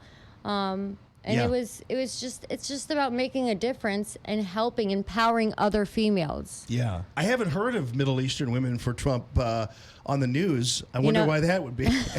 You know, because I mean, everybody's too busy, you know, calling him a misogynist and B, a xenophobe. So I think people would be surprised at the kind of support that there is for him on all different levels and all different sectors. Yeah, he's an amazing president, but they do not highlight anything positive that he does. Yeah. You know. Oh, I know. So once you announce, so bringing it all back to Sean, once you announce, is Sean going to have you on the show eventually? You know, it's you're going to laugh at this. So when he told me, I don't think that you should run, you should just focus on your health and your calling. So I will surprise him, and I think he'll have me on. Charles Payne. Oh yeah. Because he's been on your show as well. Absolutely, I love that guy. Yeah. And Charles Payne is thankfully he's the one guy there who's very openly defensive of the president's economic policies and that kind of thing. Yeah. He's the one guy that I guess he's telling it straight there at Fox News, which I really appreciate. I mean, the whole nighttime crew does, but I'm glad to see Charles Payne during the daytime. Yeah, he really does. No doubt about it. Well, Ola Hawatma, congratulations. Let me know when it actually officially happens. And really, the reality is now, even though these are local congressional campaigns, these are national campaigns. Absolutely. Especially District 19, it's 11 counties. It's a huge district. Yeah. And so, I'm looking for pledges now, and I have some friends that'll be doing some fundraisers. So it's exciting. You know, it's like they give you like 3 months to raise $250,000. You know, last year, Antonio raised $9 million. So $9 million? Everyone that knows me, they're like, how are you going to do that? Because you're like, I would rather give and donate. Like, so. $9 million for a congressional seat? He raised $9 million. Wow. Somebody wants an in on the District 19 What's crazy there. is he was never familiar with the district at all. He's from Syracuse. The day he moved to the district, the next day, he ran. Oh, wow. Yeah. That's crazy. So when they say I've been disconnected from the district because I've lived in St. Louis, my family, they're very involved in the community. You know, my uncle just bought the Civic Center. My brother, you know, with his medical buildings. My father as a builder. I mean, we're very involved. So I haven't been totally disconnected, but You've always been. I've always had you in kind of the New Yorker lane anyway. So I think really, yeah. I mean, but I will miss you're you. all New York. I have to be so my residency and everything that happens next week. I apply, you know, as a resident. Hopefully, take my Tyler, you know, with me, and nice. That's gonna be. I mean, so everything's just, you know, it's fresh, but if everything happens according to God's will. I'm excited. I will definitely miss St. Louis. Yeah. Well, you've got to come back here because you've got a lot of friends back here. So you'll come back every once in a while. I'll come here to see you. Yeah, of course. You better. All right. That is Ola Hawatma. And you can check out Ola's style if you just want a little background about what she does and how awesome she is up there in the fashion world. But also, so is your website up? Is your congressional website up then, Ola for 19? Not yet. Okay, it will be, though. It will be, yes. Okay, so if people want to contribute and help you along, they just wait you know for what? that. If they can email me at OLASTYLE1 at gmail.com, olastyle1 at gmail.com. Okay, great. olastyle1 at gmail.com. All right. Thank you for all you have done. You're just a great friend, and I'm so excited for you. So happy that you were so brave through your fight with breast cancer, and just an amazing. And say hi to your mom. I will. And she's a sweetheart. They're excited. Yeah, no doubt about it. I go, Mom, I may be moving back because I'm interested in running. She goes, well, let me know so I can mark it in my calendar. When is the show? She thinks it's like a fashion show. I'm like, no, Mom, this is big. I know. I'm running for Congresswoman, Mom. That's what I'm interested in. And she's like, oh, so, like, do I need to get dressed up? God bless her. Yeah, you should. You know, it's funny. You should. Maybe you should have the announcement on a runway. That'd be, you know, on a fashion runway. Oh my gosh. That would be funny. All right, Ola Hawatma, great to see you again. It's great to see you. All right, 844-855-1380 is the call. Tammy.com, real estate listener line. It's Common Sense Radio. Call the show at 844-855-1380 and interact with Jamie on the calltammy.com listener line. That's 844-855-1380. More Allman in the Morning next on 1380 and 105.3. The Answer. Stuck in traffic? We've got the answer on 1380 and 105.3. The Answer. Well, road work still causing one delay, and accidents, well, those have cleared. The one on 70 northbound at Musial Veterans Bridge, that's out of the way. You might still see some brake lights at 55, but 44 westbound, still stop and go. Southwest Avenue to Shrewsbury, 270 northbound. A little bit slow, Big Bend to Manchester, westbound Route 3 to Chain of Rocks Bridge. We've got delays, 6440 eastbound. McKnight to Big Bend's a little tight, and westbound it's Hampton to Laclede Station that's backing up. And traffic is sponsored by ZipsCarWash.com. No matter how often you wash your car, Zips Car Wash has a deal for you. Check out ZipsCarWash.com and save up to 70% on a single wash. Or you can get unlimited monthly wash memberships for one low price. Feel good. Head to Zips. I'm Bonnie Green with your St. Louis Metro traffic on 1380 and 105.3, The Answer. All right, friends, the Matthew Mitchell Allstate Agency. And, you know, oftentimes when people talk about big companies, there's always this negative attachment to the big multinational corporation, blah, blah, blah. Well, let me tell you something about the Allstate Agency. And they are proud to tell you they're the wealthiest publicly traded insurance company in the land. And not because they're able to extract as much money as they can from people in premiums and not to pay them because they have high deductibles, but because they have so many people who have become clients of the Allstate Agency. So many people who know what this company is all about, low premiums and low deductibles. So they're not worried about paying you. All these other companies, that's how they make their money, by avoiding paying you out a claim.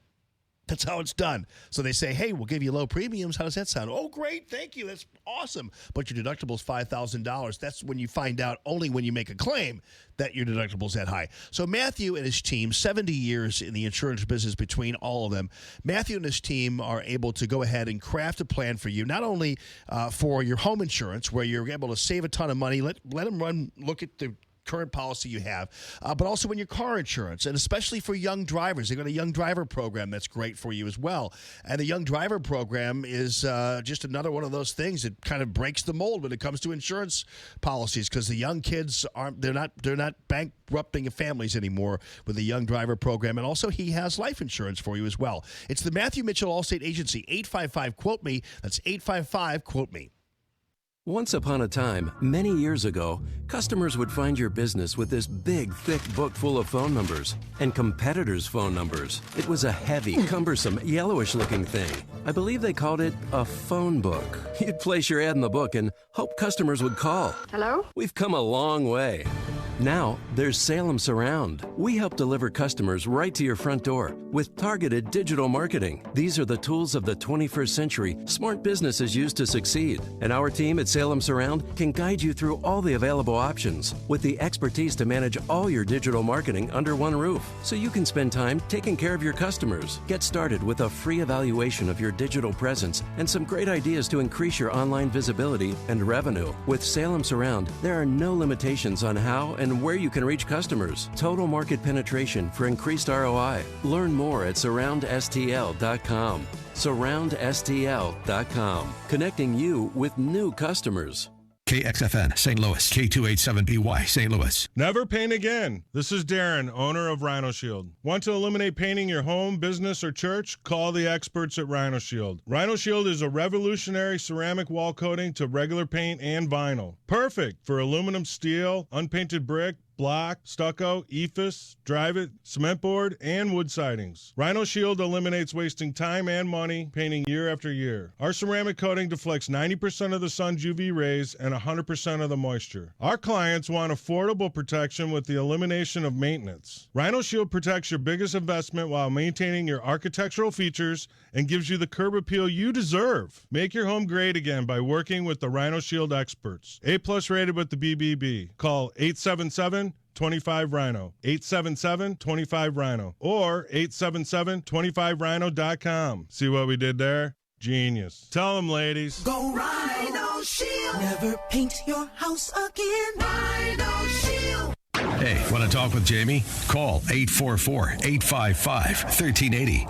844-855-1380. And interact with Common Sense Radio.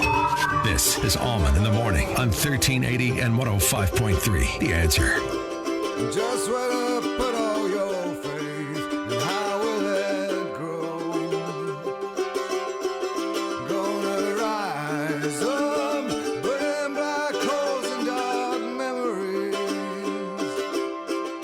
Gonna rise up, turn mistakes into gold. Good morning this morning, everybody. Coming up, Jimmy Hoff, the Gateway Pundit, going to be with us. He's got a great coverage of the run-up to the President Trump rally in Florida.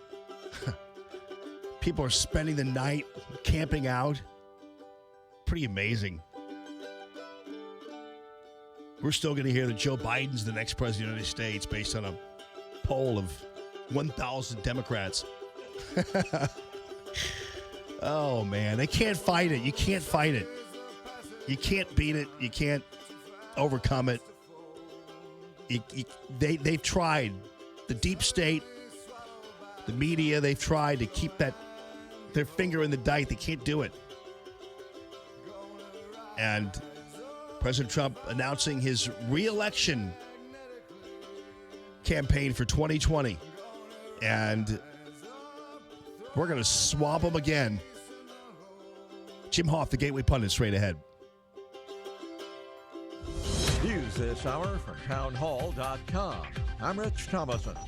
Tonight promises to be a big night for supporters of President Trump. The president makes his 2020 White House bid official this evening at a rally in Orlando with First Lady Melania Trump and Vice President and Mrs. Pence. The venue is the 20,000-seat Amway Center, and the president has boasted that as many as 100,000 people have tried to secure tickets. White House correspondent Greg Clugston, who will be in Orlando for the rally. A lot of Trump backers have already turned out ahead of the event. In fact, some of them camped out overnight.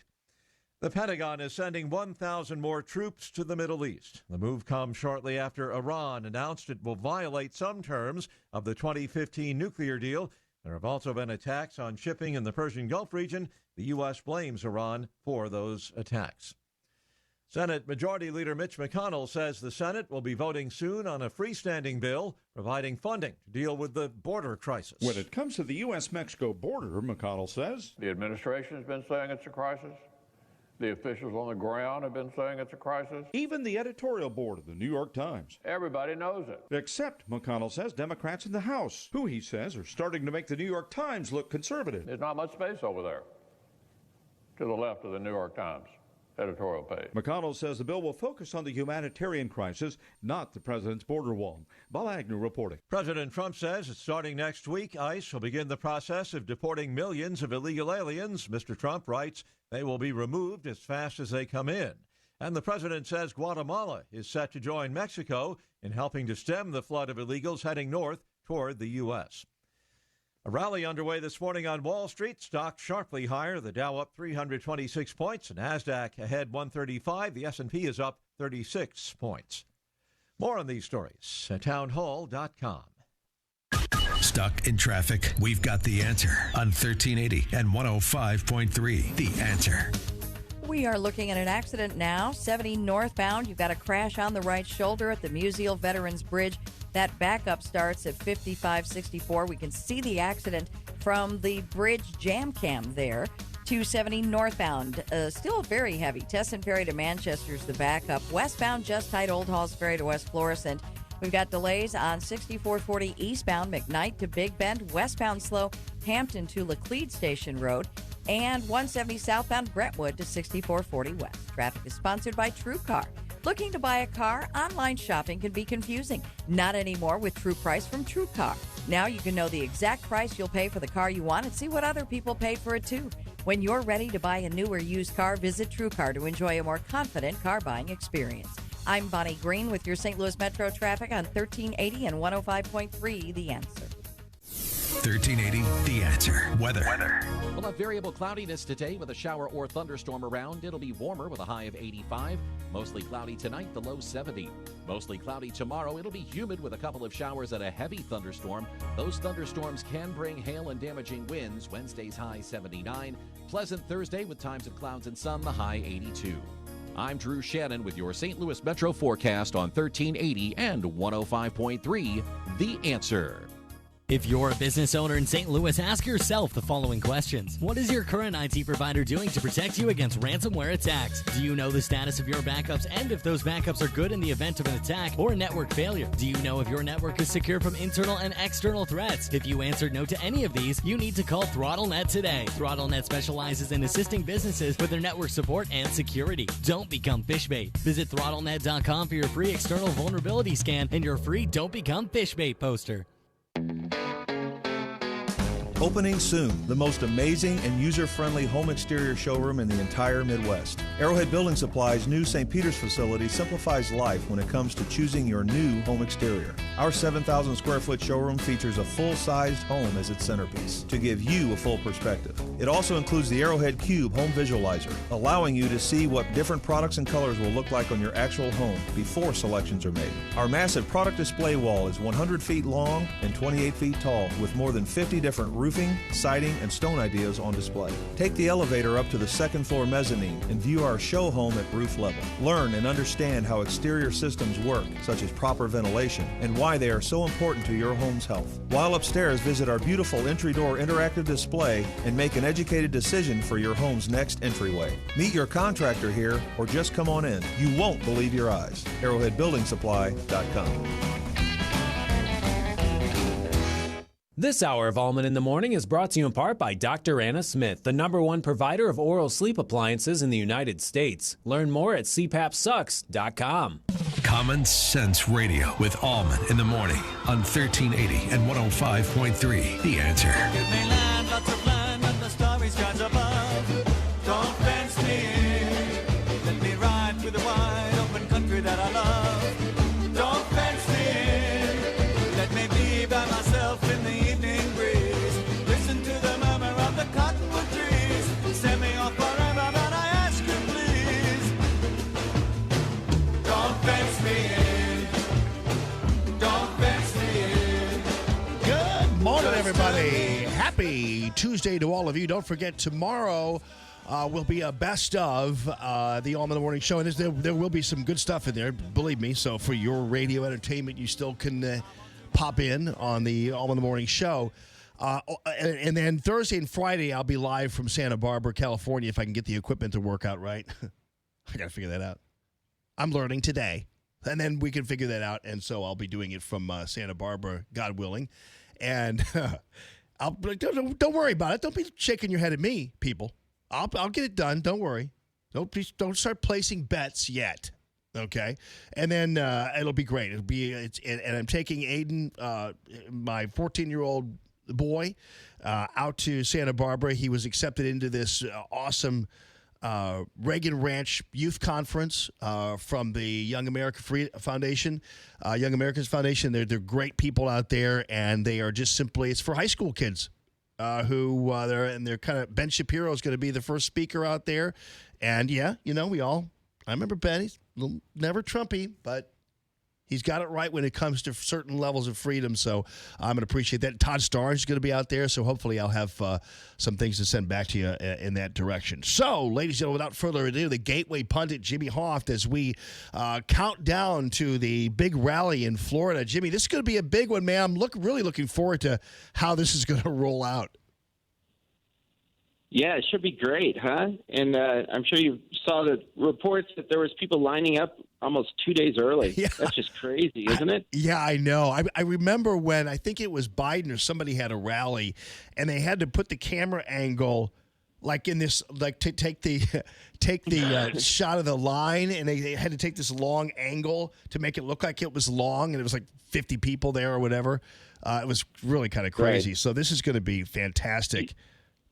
Yeah. Jamie, do you know they do that all the time? Our dishonest mainstream media, this entrenched media, that they will do that all the time. They did that with Hillary. They do a close-up shot, to make it look like there's all these people with her, or they take a shot and put everybody behind the stage so it looked like a lot of people were there, and then you looked at the rest of the crowd, and it was about as many people as were behind the stage. So the media is well known for tricks like this. And what's interesting is, I used to report on Hugo Chavez when he was alive and what he did in Venezuela. Same sort of tactics with their liberal media. Make it look like there's more people at an event than there were. Ugh. So it's a dishonest media, and of course, like Trump said, they never show his crowds. So yeah, it's just another tactic of the left. And then they'll also make it look like less people are at the Trump rally. I mean, because remember when President Trump, he always used to have to ask the news media to give him a wide shot. He goes, yeah, take a wide shot of the crowd, will you? Like for one time, take a wide shot. But they seemingly never do. But that's okay, because as I've always said, we've gotten to the point where we just don't need these people anymore, and they could keep on running themselves into the ground talking about with their fantasies about Trump being defeated in these polls that show Joe Biden 10 percentage points ahead of him, which is an impossibility, and so off to the races. So you also have you have under the headline major find. What is this regarding Roger Stone and the Mueller report and Clinton campaign volunteers? Yeah, this is amazing. As this Mueller report came out, they worked on it for 2 years. It really had nothing. Trump doesn't. They found basically there was nothing there. Trump had no connections with any Russians. Did he even speak with any Russians? I mean, they had to have his staff speaking with other people who knew Russians. That's what the report came down to, because there just was no direct contact with his campaign. And there was, as he says, with Hillary throughout her campaign, same sort of. That they had contacts all over the place, and they were trying to dig up dirt on Trump through Ukraine and, the Russians, wherever they could find it. But what we found here is this Mueller report that came out is also full of a lot of inaccuracies, and a lot of questions come out of this report. And what we found was Roger Stone right now, he's trying to sue in court because he says they never provided any evidence that Hillary's server was hacked. They still have not provided that evidence. It's just been something we're supposed to believe because, we were told that the 17 intel agencies believed this happened and said it happened. We're just supposed to believe it, but no evidence was ever provided. Many experts say it wasn't hacked. These documents were actually stolen from likely an employee and given to WikiLeaks. And today, Joe found my twin brother. This is his report. That also they said that Hillary's staff members were being hacked by the Russians and this GRU agency in Russia. And what we found is there's no evidence for that either. They have provided no evidence for some of these statements, and we're just supposed to believe this. So it's really concerning that they put such a sloppy report together, and that all of these questions are coming up now about that they provide no proof for any of these allegations they made. Wow. That's unbelievable, man. I mean, and then Hillary's out there spouting off again. This woman has no self-awareness and certainly no shame, but that's because she's allowed to. She's enabled by the news media that doesn't question her at all. No shame and no conscience. No doubt about it. All right. Also, you have a really interesting post because I don't see. I know you're really plugged into all this. I don't know a lot about YouTube. I'm a little bit behind the times on that. I need to get more into that because we're embarking on some new things and new projects, and so I need to kind of focus in on that a little more. But I know that I've heard the name PewDiePie. Yeah. And it's is it PewDiePie or PewDiePie? I think they call him PewDiePie. PewDiePie. Yeah. Okay, so he's I think PewDiePie. He's one of the most popular YouTubers in the world. Correct. Right. And so this. Yeah. Well. Anyway, he's like the most popular YouTuber in the world, as far as I understand. Yeah. At least he was, and he has over 50 million people who like to watch him. He started out; he was just one of these guys who it's so amazing the day and age we live in. He started out watching these. He would do these gamer videos, and he'd show people how he won and this and that. And he'd put images of him playing these games, and he just became more and more popular. And then he's just he's a real funny guy. Very clever, puts these videos up every day and just kind of talks, but very clever and funny. Huge following, absolutely huge. What happened then was all of a sudden the Wall Street Journal and some these other organizations, they started to target him and attack him. And so he's gets red pilled because these people are trying to, take him down. He's like, where did this come from? So, out of necessity, he's become more political, and he still keeps his following. But he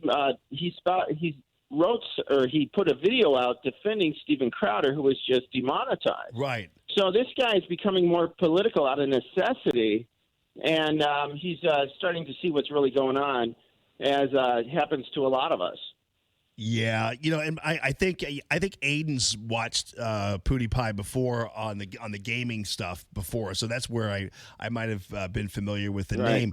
This Crowder story is really interesting, but because I've maintained all along that it's not just the left-wing mob that we have to fear because they're a bunch of fascists and tyrannous, but it's the companies, it's the corporations that so easily fold. And YouTube, they didn't have to do this, but they did it under pressure from the left wing, and it just is so disheartening to see these companies just collapse and cave automatically to any kind of dust up. It just is sad. I've experienced it. So yeah, absolutely. Absolutely, and you've been a victim of this, and you certainly have been a victim of this. Of course, Gateway Pundit's been a victim of this. Yeah. But this is what's happening today. It's the left wing, cabal that includes the tech giants. Now, we never thought we'd see anything like this. We thought the internet was free, and we're finding out it's not free, and will get worse and worse unless somebody acts. And it's also interesting too, Jamie, that it's also the entrenched mainstream media. They don't want anyone else involved. They want to be the gatekeepers of any information, and they're teaming up with the tech giants, and they want to be the purveyors of news, and they're very threatened of any of these upstarts like Crowder, like Gateway Pundit, like your voice on talk radio or television. And so that's part of the game, too. We're also up against these entrenched mainstream media who are completely inaccurate, spouted fake news for 2 years against Trump, and yet they're the ones now who want to crack down. They're supporting this movement by the tech giants to get rid of their competition. Yeah, and so what they did was they basically just redefined hate speech is what they did. I mean, so that they could claim somehow that they weren't directly involved in collapsing this, the Crowder format, but they just sort of they just redefined hate speech. It's amazing. Yeah. Can I tell you something quick, Jamie? Yeah. Last week, Pinterest, James O'Keefe came out with a report. Pinterest is starting to target conservatives. And one of their emails that he found was this employee there, a security employee, says we just banned Gateway Pundit on hate speech, right? And we've had so they got rid of Gateway Pundit. And just like you said, any excuse will do. So they're calling what we write hate speech. Other people call it fake news. And Pinterest, we also had people write us that they were getting these warnings that we were nudity.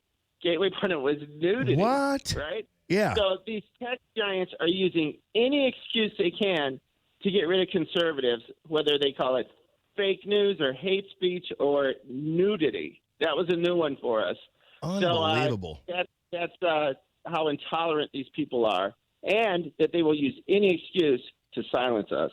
That is unreal. And you know, I think, well, I think that the Project Veritas recently was also kicked out, right? I mean, they had some video that was censored that was, you know, basically not covered up. It was basically covered up. Right.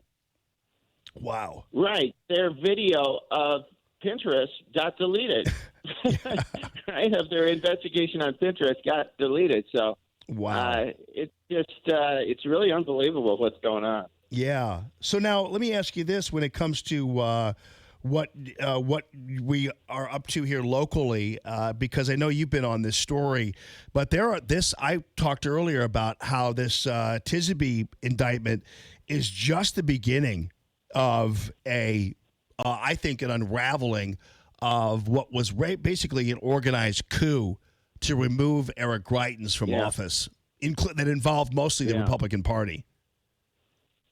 Yeah, tragic, just tragic. And now we find that this chief investigator, a former FBI employee, was lied and committed perjury in front of the court, and he was working alongside the St. Louis circuit attorney, this Kim Gardner, and together they came up with this story and this plan to get rid of Eric Greitens.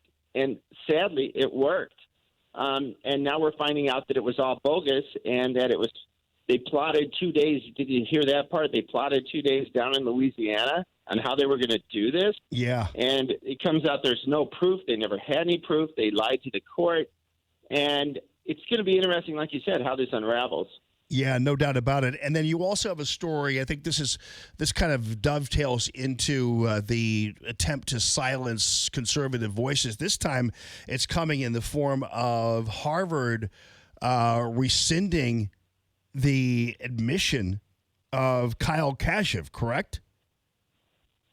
You're right. Very sad. So this is a kid who spoke out in support of the Second Amendment after the Parkland High School shooting last year.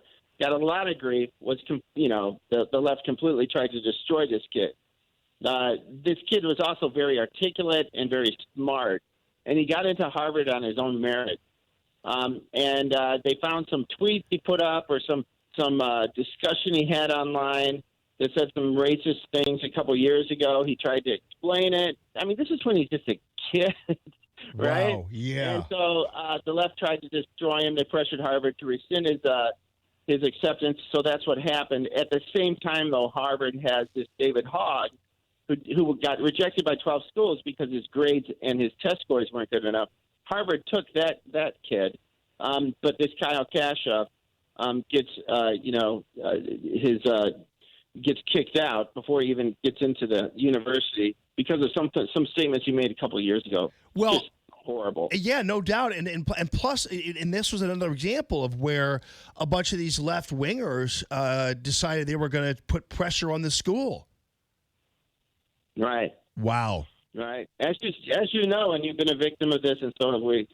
It happens all the time, and unfortunately, it works, or they wouldn't do it. Well, so, I'll tell you what; these people never seem to. sad. Yeah, these people never seem to learn, Jimmy, because I was hoping, I'm hoping that the Oberlin College verdict and the award that was given to this bakery that they smeared would be enough to shut some of these people's traps, but apparently they're just never going to give up. But hopefully we'll just do the small battles and make that all the more possible. So Jimmy Hoff, thanks so much, man, for joining us. Appreciate you as always. The gatewaypundit.com. There's a lot of stuff up there, folks, that you're just not even going to see, even on other conservative sites. It just is a great site. And so make sure you kind of bookmark that at all times, the gatewaypundit.com. Jimmy, thanks a ton, man. Thanks, Jamie. All right. Thank you. 844-855-1380 to call, Tammy.com, real estate listener line.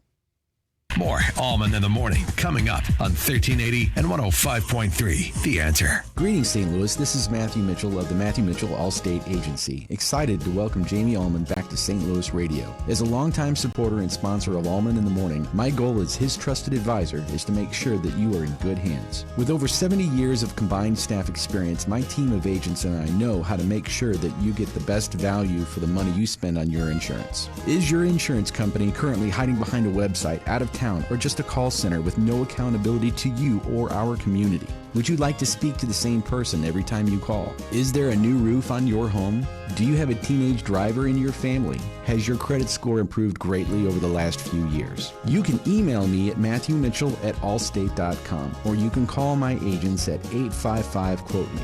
Folks, there is safety in numbers. Put the power of Allstate to work for you as America's largest and strongest insurance company. This is Matthew Mitchell of the Matthew Mitchell Allstate Agency. Again, the number to call is 855-QUOTE-ME.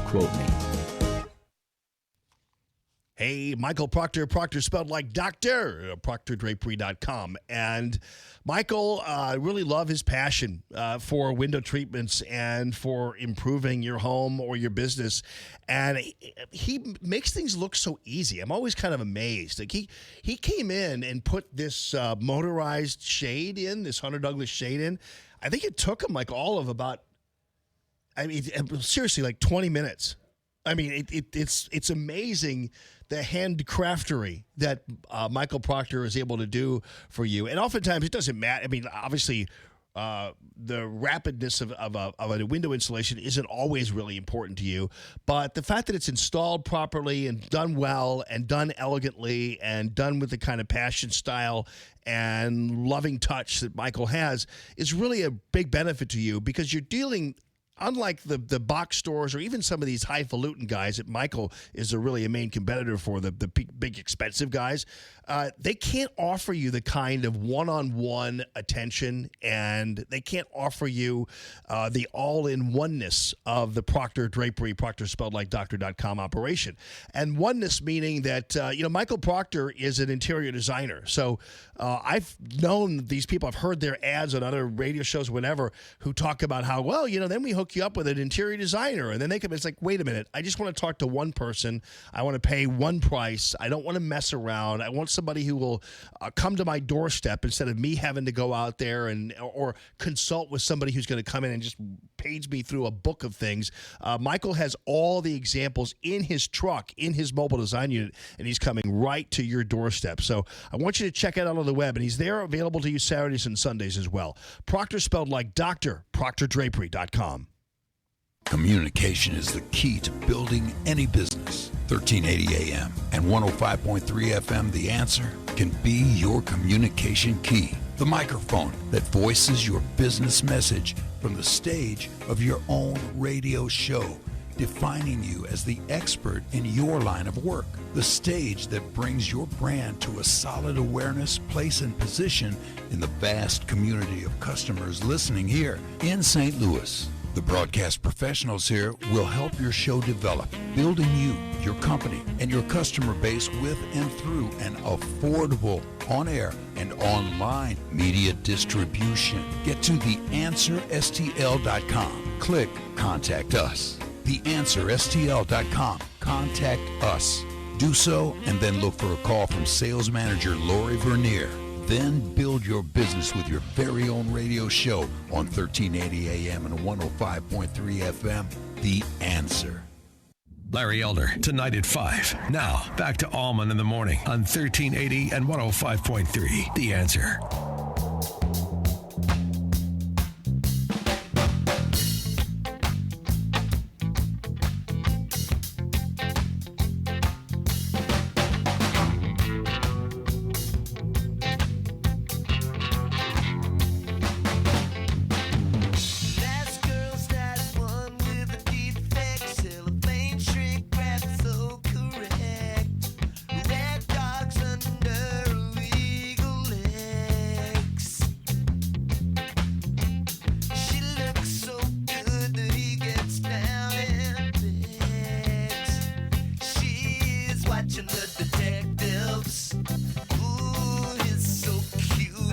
Lots of tight rear ends down there in Jefferson City this morning. Well, if they're down in Jefferson City, I don't think they're not in session, so they're all over the state of Missouri. Because slowly but surely, step by step. What was that movie from? What was it? Slowly but surely, step by step. Who was it, Phil? Oh, it was you're an expert on PewDiePie, but you don't know that. Slowly but surely, step by. I thought he's from some horror movie or something. Phil was distracting me during the Gateway Pundit interview because he was howling laughing at my lack of knowledge about PewDiePie. Dude, you said he was as popular as Trump is. I don't know about that, but I guess in the internet world, in the he is. YouTube world, that's what I said. Yeah, he is Trump in the YouTube world. Oh, that's cool, man. Yeah. We should get him on. Oh, that would be epic. Do it. Max, make it happen. I'd call him PewDiePie. He's way too big for our show. Is he? You think we can get him on, Maxie? No, I don't. You don't? Oh, no. I mean, Phil's right. This guy is like one of the biggest internet celebrities. So, no, he's not going to do anything other than like a big national show. Yeah. All right. Thanks for the faith, dude. Appreciate we that. got George Will. My producer. Slowly right, I turned. Yeah, that one. Yeah, what is that one from? Oh, man, I can't. I think Abbott and Costello had one of their movies, but it was everywhere for a while. Yeah, I know. I think, actually, it's either the Three Stooges or Abbott and Costello or something of that nature. That's what it is. All right, so anyway, these people who are part of the takedown of Eric Greitens, I'll explain this on the other side of this break because I think we need to get into it a little bit more. I only have a minute left here. But this indictment of Tisby, first of all, this guy, I guarantee you, this guy has no interest in going to prison. And he has every motivation in the world to spill the beans pretty much on everybody. So this is the worst nightmare for the people who were involved, and we know they were involved, communicating with Kim Gardner and everything else. And I'll detail that on the other side of this break. Communicating with Kim Gardner, talking to her, back-channeling her. This Tisby guy knows all that went down. He's going to become a valuable resource, which is why I'm sure that he was the first one to be pinched, because he'll start talking about everything, and we're looking forward to it.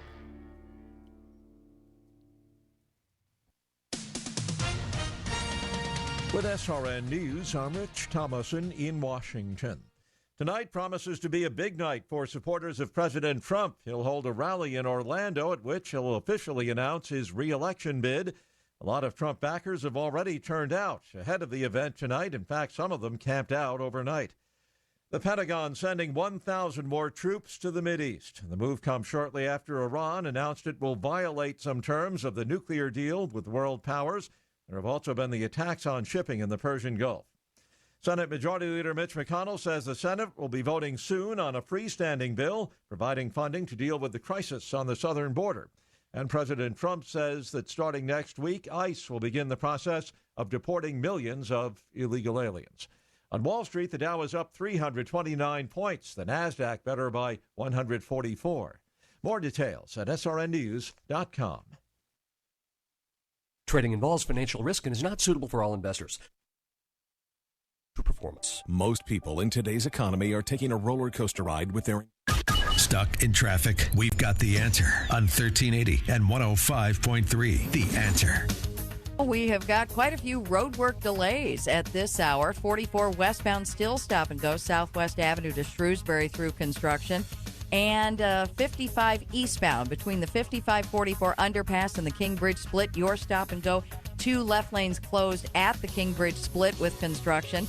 And 6440 eastbound heavy from 11th Street to the Poplar Street Bridge through roadwork as well. 270 westbound slows Route 3 to Chain of Rocks Bridge. Traffic is sponsored by TrueCar. Looking to buy a car? Online shopping can be confusing. Not anymore with True Price from TrueCar. Now you can know the exact price you'll pay for the car you want and see what other people paid for it too. When you're ready to buy a new or used car, visit TrueCar to enjoy a more confident car buying experience. I'm Bonnie Green with your St. Louis Metro traffic on 1380 and 105.3 The Answer. 1380 The Answer. Weather. We'll have variable cloudiness today with a shower or thunderstorm around. It'll be warmer with a high of 85. Mostly cloudy tonight, the low 70. Mostly cloudy tomorrow. It'll be humid with a couple of showers and a heavy thunderstorm. Those thunderstorms can bring hail and damaging winds. Wednesday's high 79. Pleasant Thursday with times of clouds and sun, the high 82. I'm Drew Shannon with your St. Louis Metro forecast on 1380 and 105.3 The Answer. Dennis Prager sees a huge trend that leads to a crumbling society. 4 in 10 American children are now born to unmarried mothers, up from about 5%, that's 1 in 20, in 1960. I would say the majority of people under 40 would respond, so what? The Dennis Prager Show, weekday mornings at 11 on 1380 and 105.3. The Answer. Breaking news, stimulating talk. Springtime in St. Louis, and if you hate to paint, do what your neighbor Mr. Rob Miller from Harvesttown Auto Body in St. Peter's did. He called Rhino Shield. Rob, what was the thought process for going with Rhino Shield as a business owner? My family's business is over 10,000 square feet, and it did not have the curb appeal I wanted. Rob, tell everyone how the experience was with Rhino Shield from start to finish. The process that I liked was when you came out, you gave me all of these options that would fit my building. Our building was really faded. I don't want to have to paint my building again. 25 years is a long time to not have to worry about the outside maintenance of your building as far as paint. That's a no-brainer. That's why Rhino Shield worked for me. Are your neighbors jealous? I would be if I was them. Thanks, Rob. Now it's time to call 877-25-RHINO. 877-25-RHINO or 877-25rhino.com. Genius. No paint, don't Rhino. Go Rhino Shield. Never paint your house again. Rhino Shield. This hour of Allman in the Morning is brought to you in part by Dr. Anna Smith. Come see what your smile can be at Dentistry with TLC. Hey, don't just listen to Allman in the Morning. See the show at theanswerstl.com. Now, more Allman in the Morning on 1380 and 105.3. The Answer.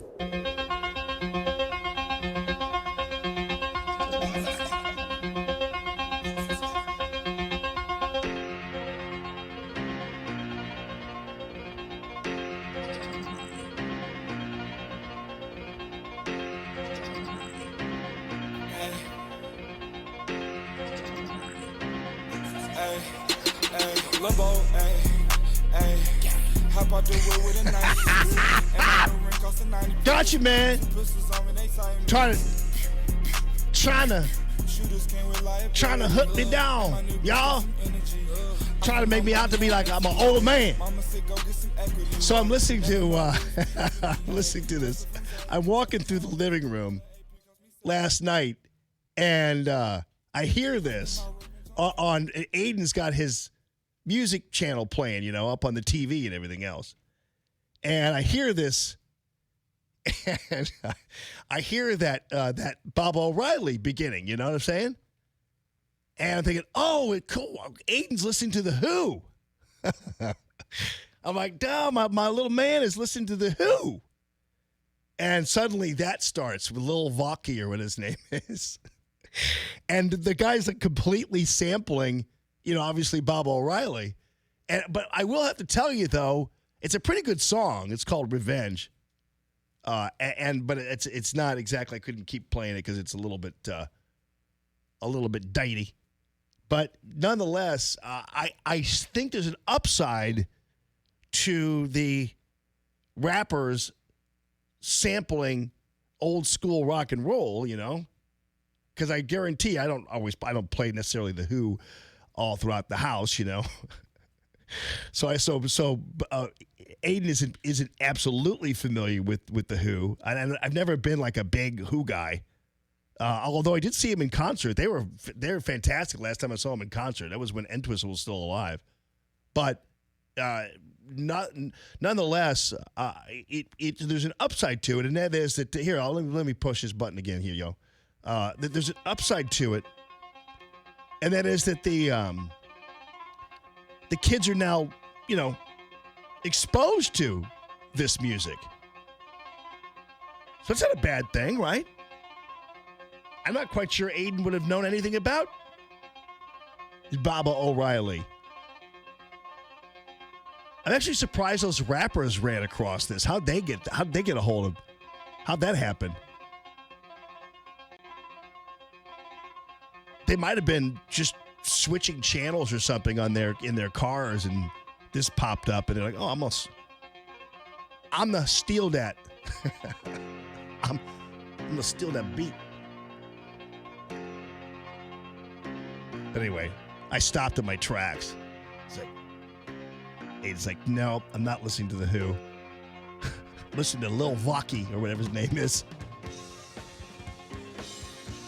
Good morning this morning, everybody. So, all right, so here's the deal on the Tisby thing. So this is the very beginning. Tisby's not going to prison, and he's going to basically just tell everything he knows about how everything went down. Tisby's already, if the indictment is to be read properly, and if I'm picking up on things right, he's already told investigators that Kim Gardner was a liar. And Kim Gardner cooperated with him in lying about interviews and everything else. So I'm not quite sure when the Kim Gardner shoe is going to drop, but that's coming.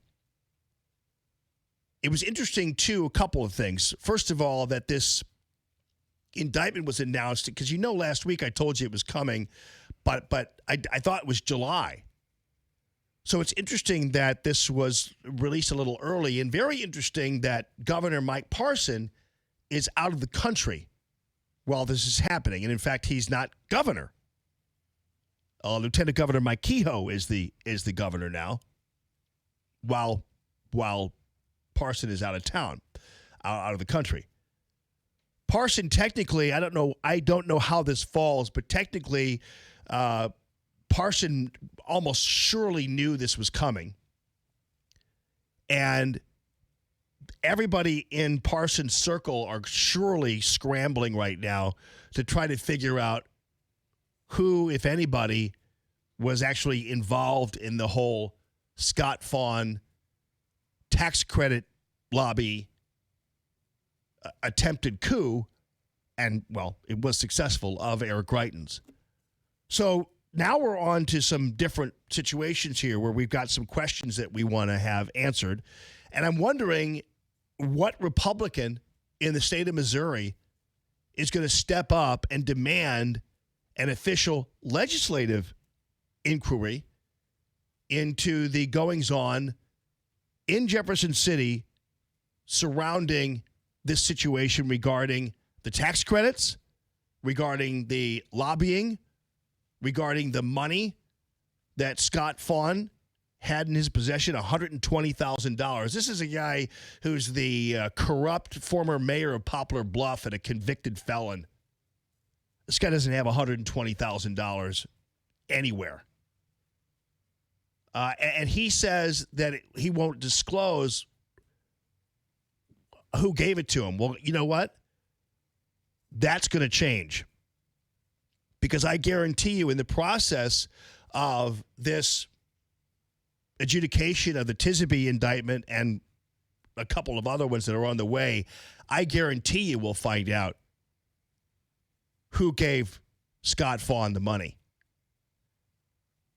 And we might find out that somebody from the tax credit lobby gave Scott Fawn the money. Keep in mind, this money was used was dropped in the hands of Al Watkins, and Scott Fawn, with all the lack of credibility in the world, claimed that it was done in increments, like $50,000, whatever. And he does it by one of his employees, and he can't name the employee who delivered the money. Can you believe that? Phil, is it possible that somebody give somebody $50,000 to send to an office, and you can't remember the name of the person you gave the money to? That's completely implausible. But for whatever reason, Jay Barnes and the rest of the crew down there, the Republicans, weren't remotely concerned or inquisitive in taking this further and saying, no, that's not a good enough answer. We want to know who you gave the money to, how this all happened. Because Al Watkins is the attorney for Phil Snead. And I remember back in the day, because I worked at the Powerhouse, I remember coming out one day and, wow, that's a nice brand new truck out there. Now, again, I don't know whether that or not he got money or what it was. But the questions have to be answered as to, okay, so Al Watkins, who did you give the money to? And did you give the money to somebody? And was it Phil Snead? And was that enough money for you to actually have somebody come forward and cooperate in what turned out to be a false charge that Eric Greitens took a picture of this woman, Kitty? And it turned out to be absolutely totally unproven. There was no evidence whatsoever that a photo was taken, which is why ultimately the charges were dropped. There was no evidence that photos were taken. A photo was taken, none. So was it the best allegation money could buy? And if that's the case, that's called bribery. But I don't know. I just want to know whether it was. I don't know it was. I want to know whether it was. I also want to know whether or not Jeffrey Smith, who is the CEO of JES Holdings, which is the largest tax credit purveyor probably in the area, that and Sterling Bank, which supports Scott Fawn's show. I want to know, did Jeff Smith ever have and this isn't the Jeff Smith, the former senator, this is the CEO of JES Holdings. Did Jeff Smith ever talk to Kim Gardner on the phone? I'd want to know if that was the case, wouldn't you, Phil? I would like to know that. Did Scott Fawn ever have a conversation with Kim Gardner on the phone or via text? I'd like to know that.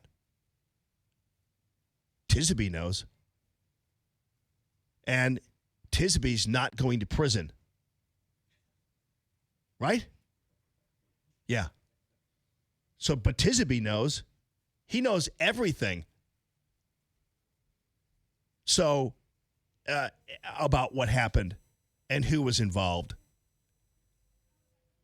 What kind of communication did Stacey Newman, who actually found the attorney for Kitty Snead, did she have with Kim Gardner?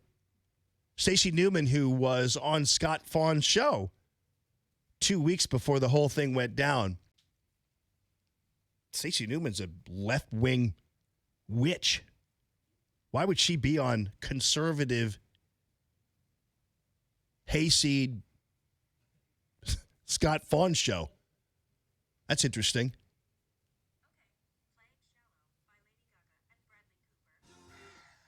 Okay, Siri. Well, it's funny how Siri said she was going to play Shallow for me, which I can't stand that song, by the way.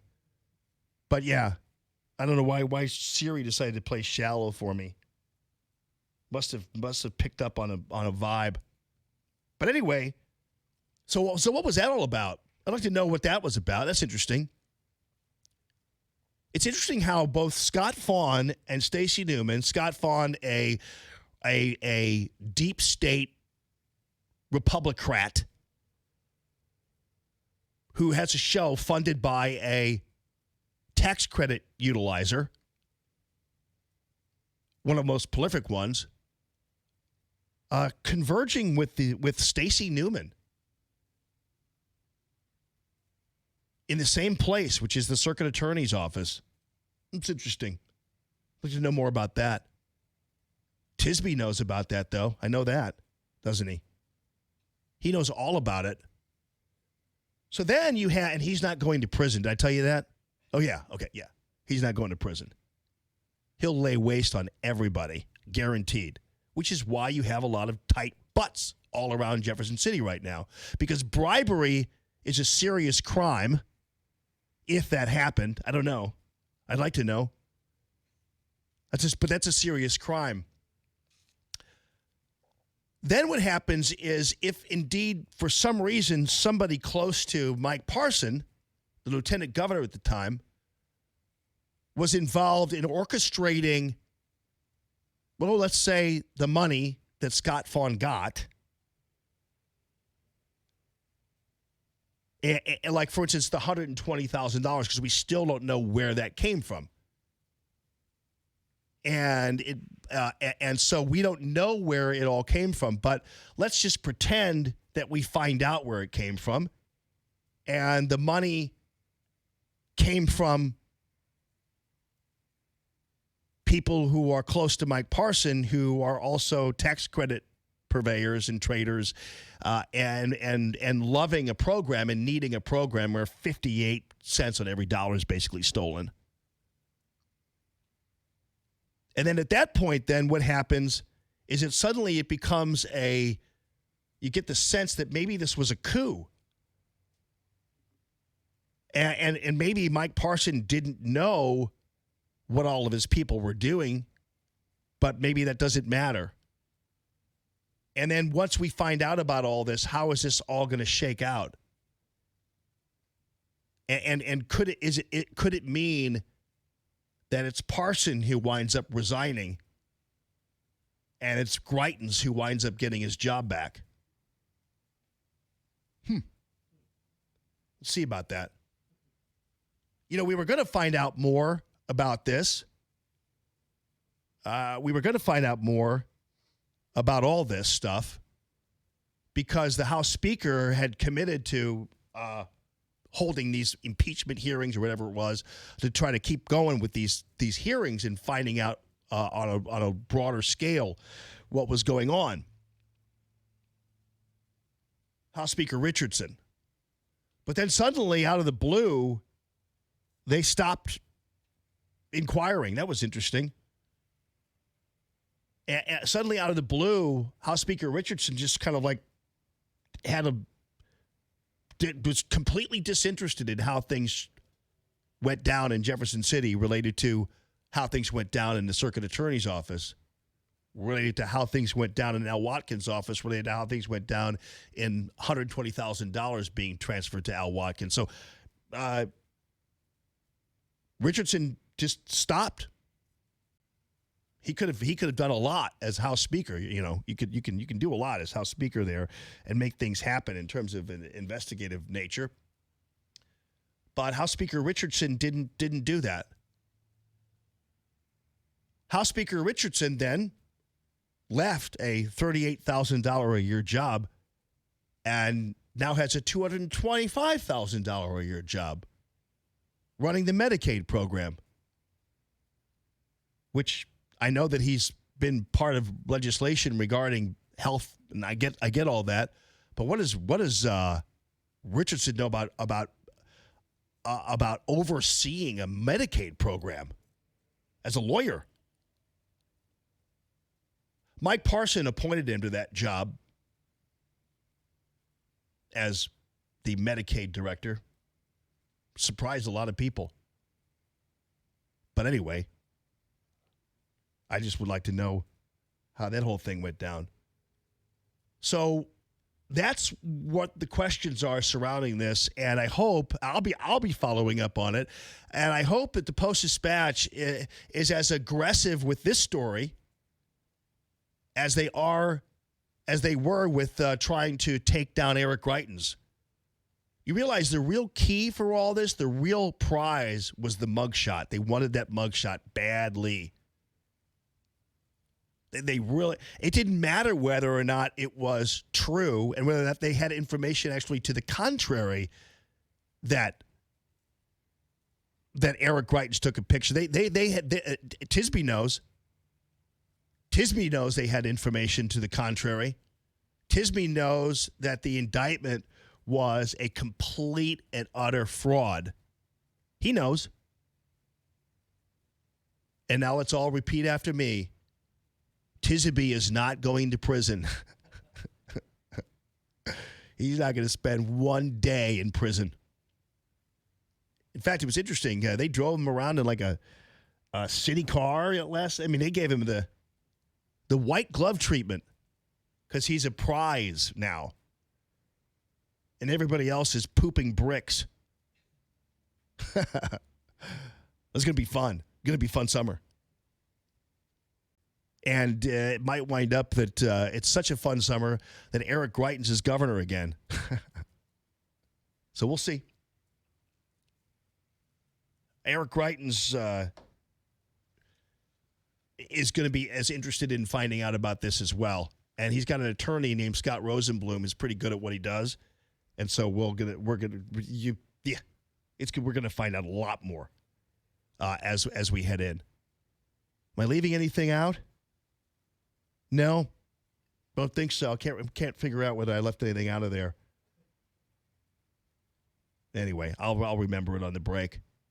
844-855-1380. Call Tammy.com. Real estate listener lines 844-855-1380. More Allman in the Morning coming up on 1380 and 105.3. The Answer.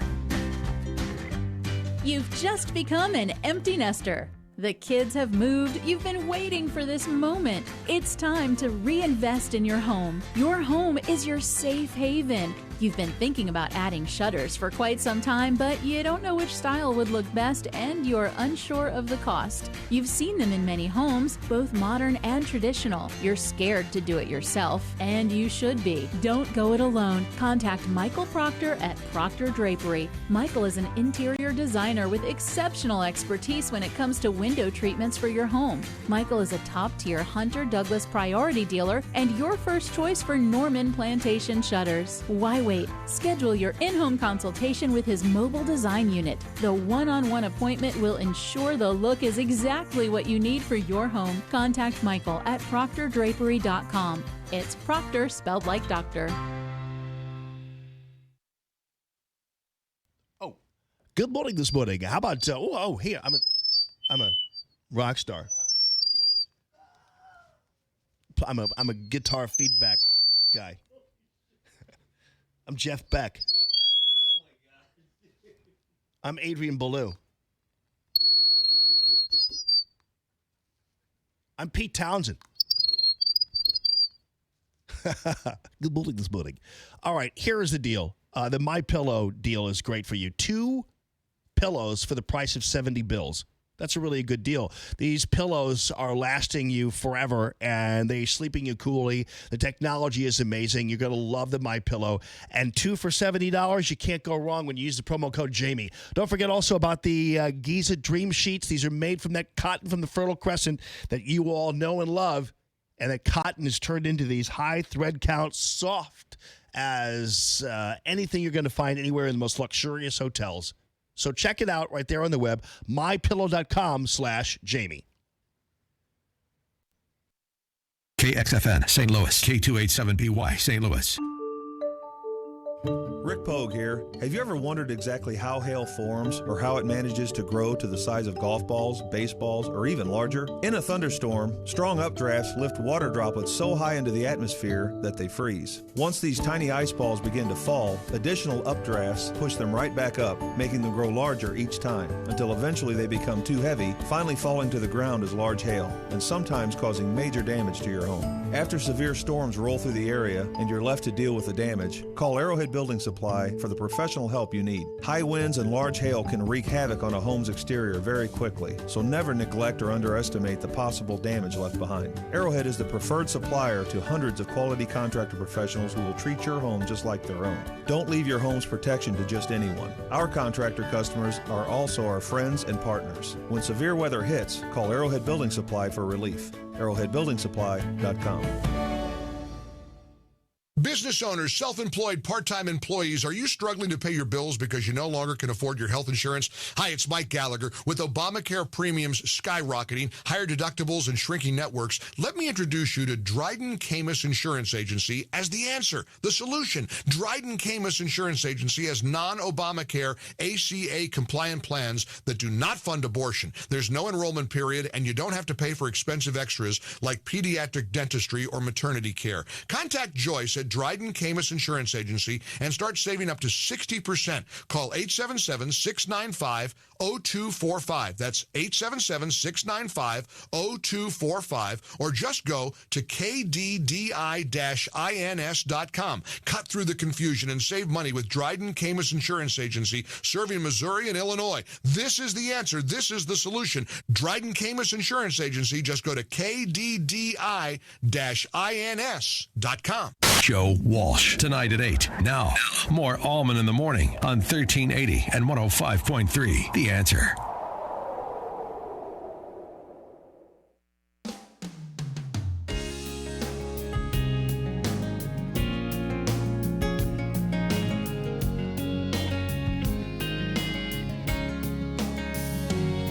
She got eyes that cut you like a knife. So, ladies and gentlemen, let's get to Dennis, who is on line 1. Hello, Dennis.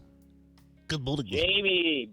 Yes. So good to hear you on the radio, brother. Just recently came across your show again. Nice. So glad to listen in. Miss you. Thank you, buddy. I'm glad to be back. Yeah. I'm trying to refresh my memory on what it was they actually got Dryden on that made him resign in the first place. I'm trying to go back and remember. I can't remember.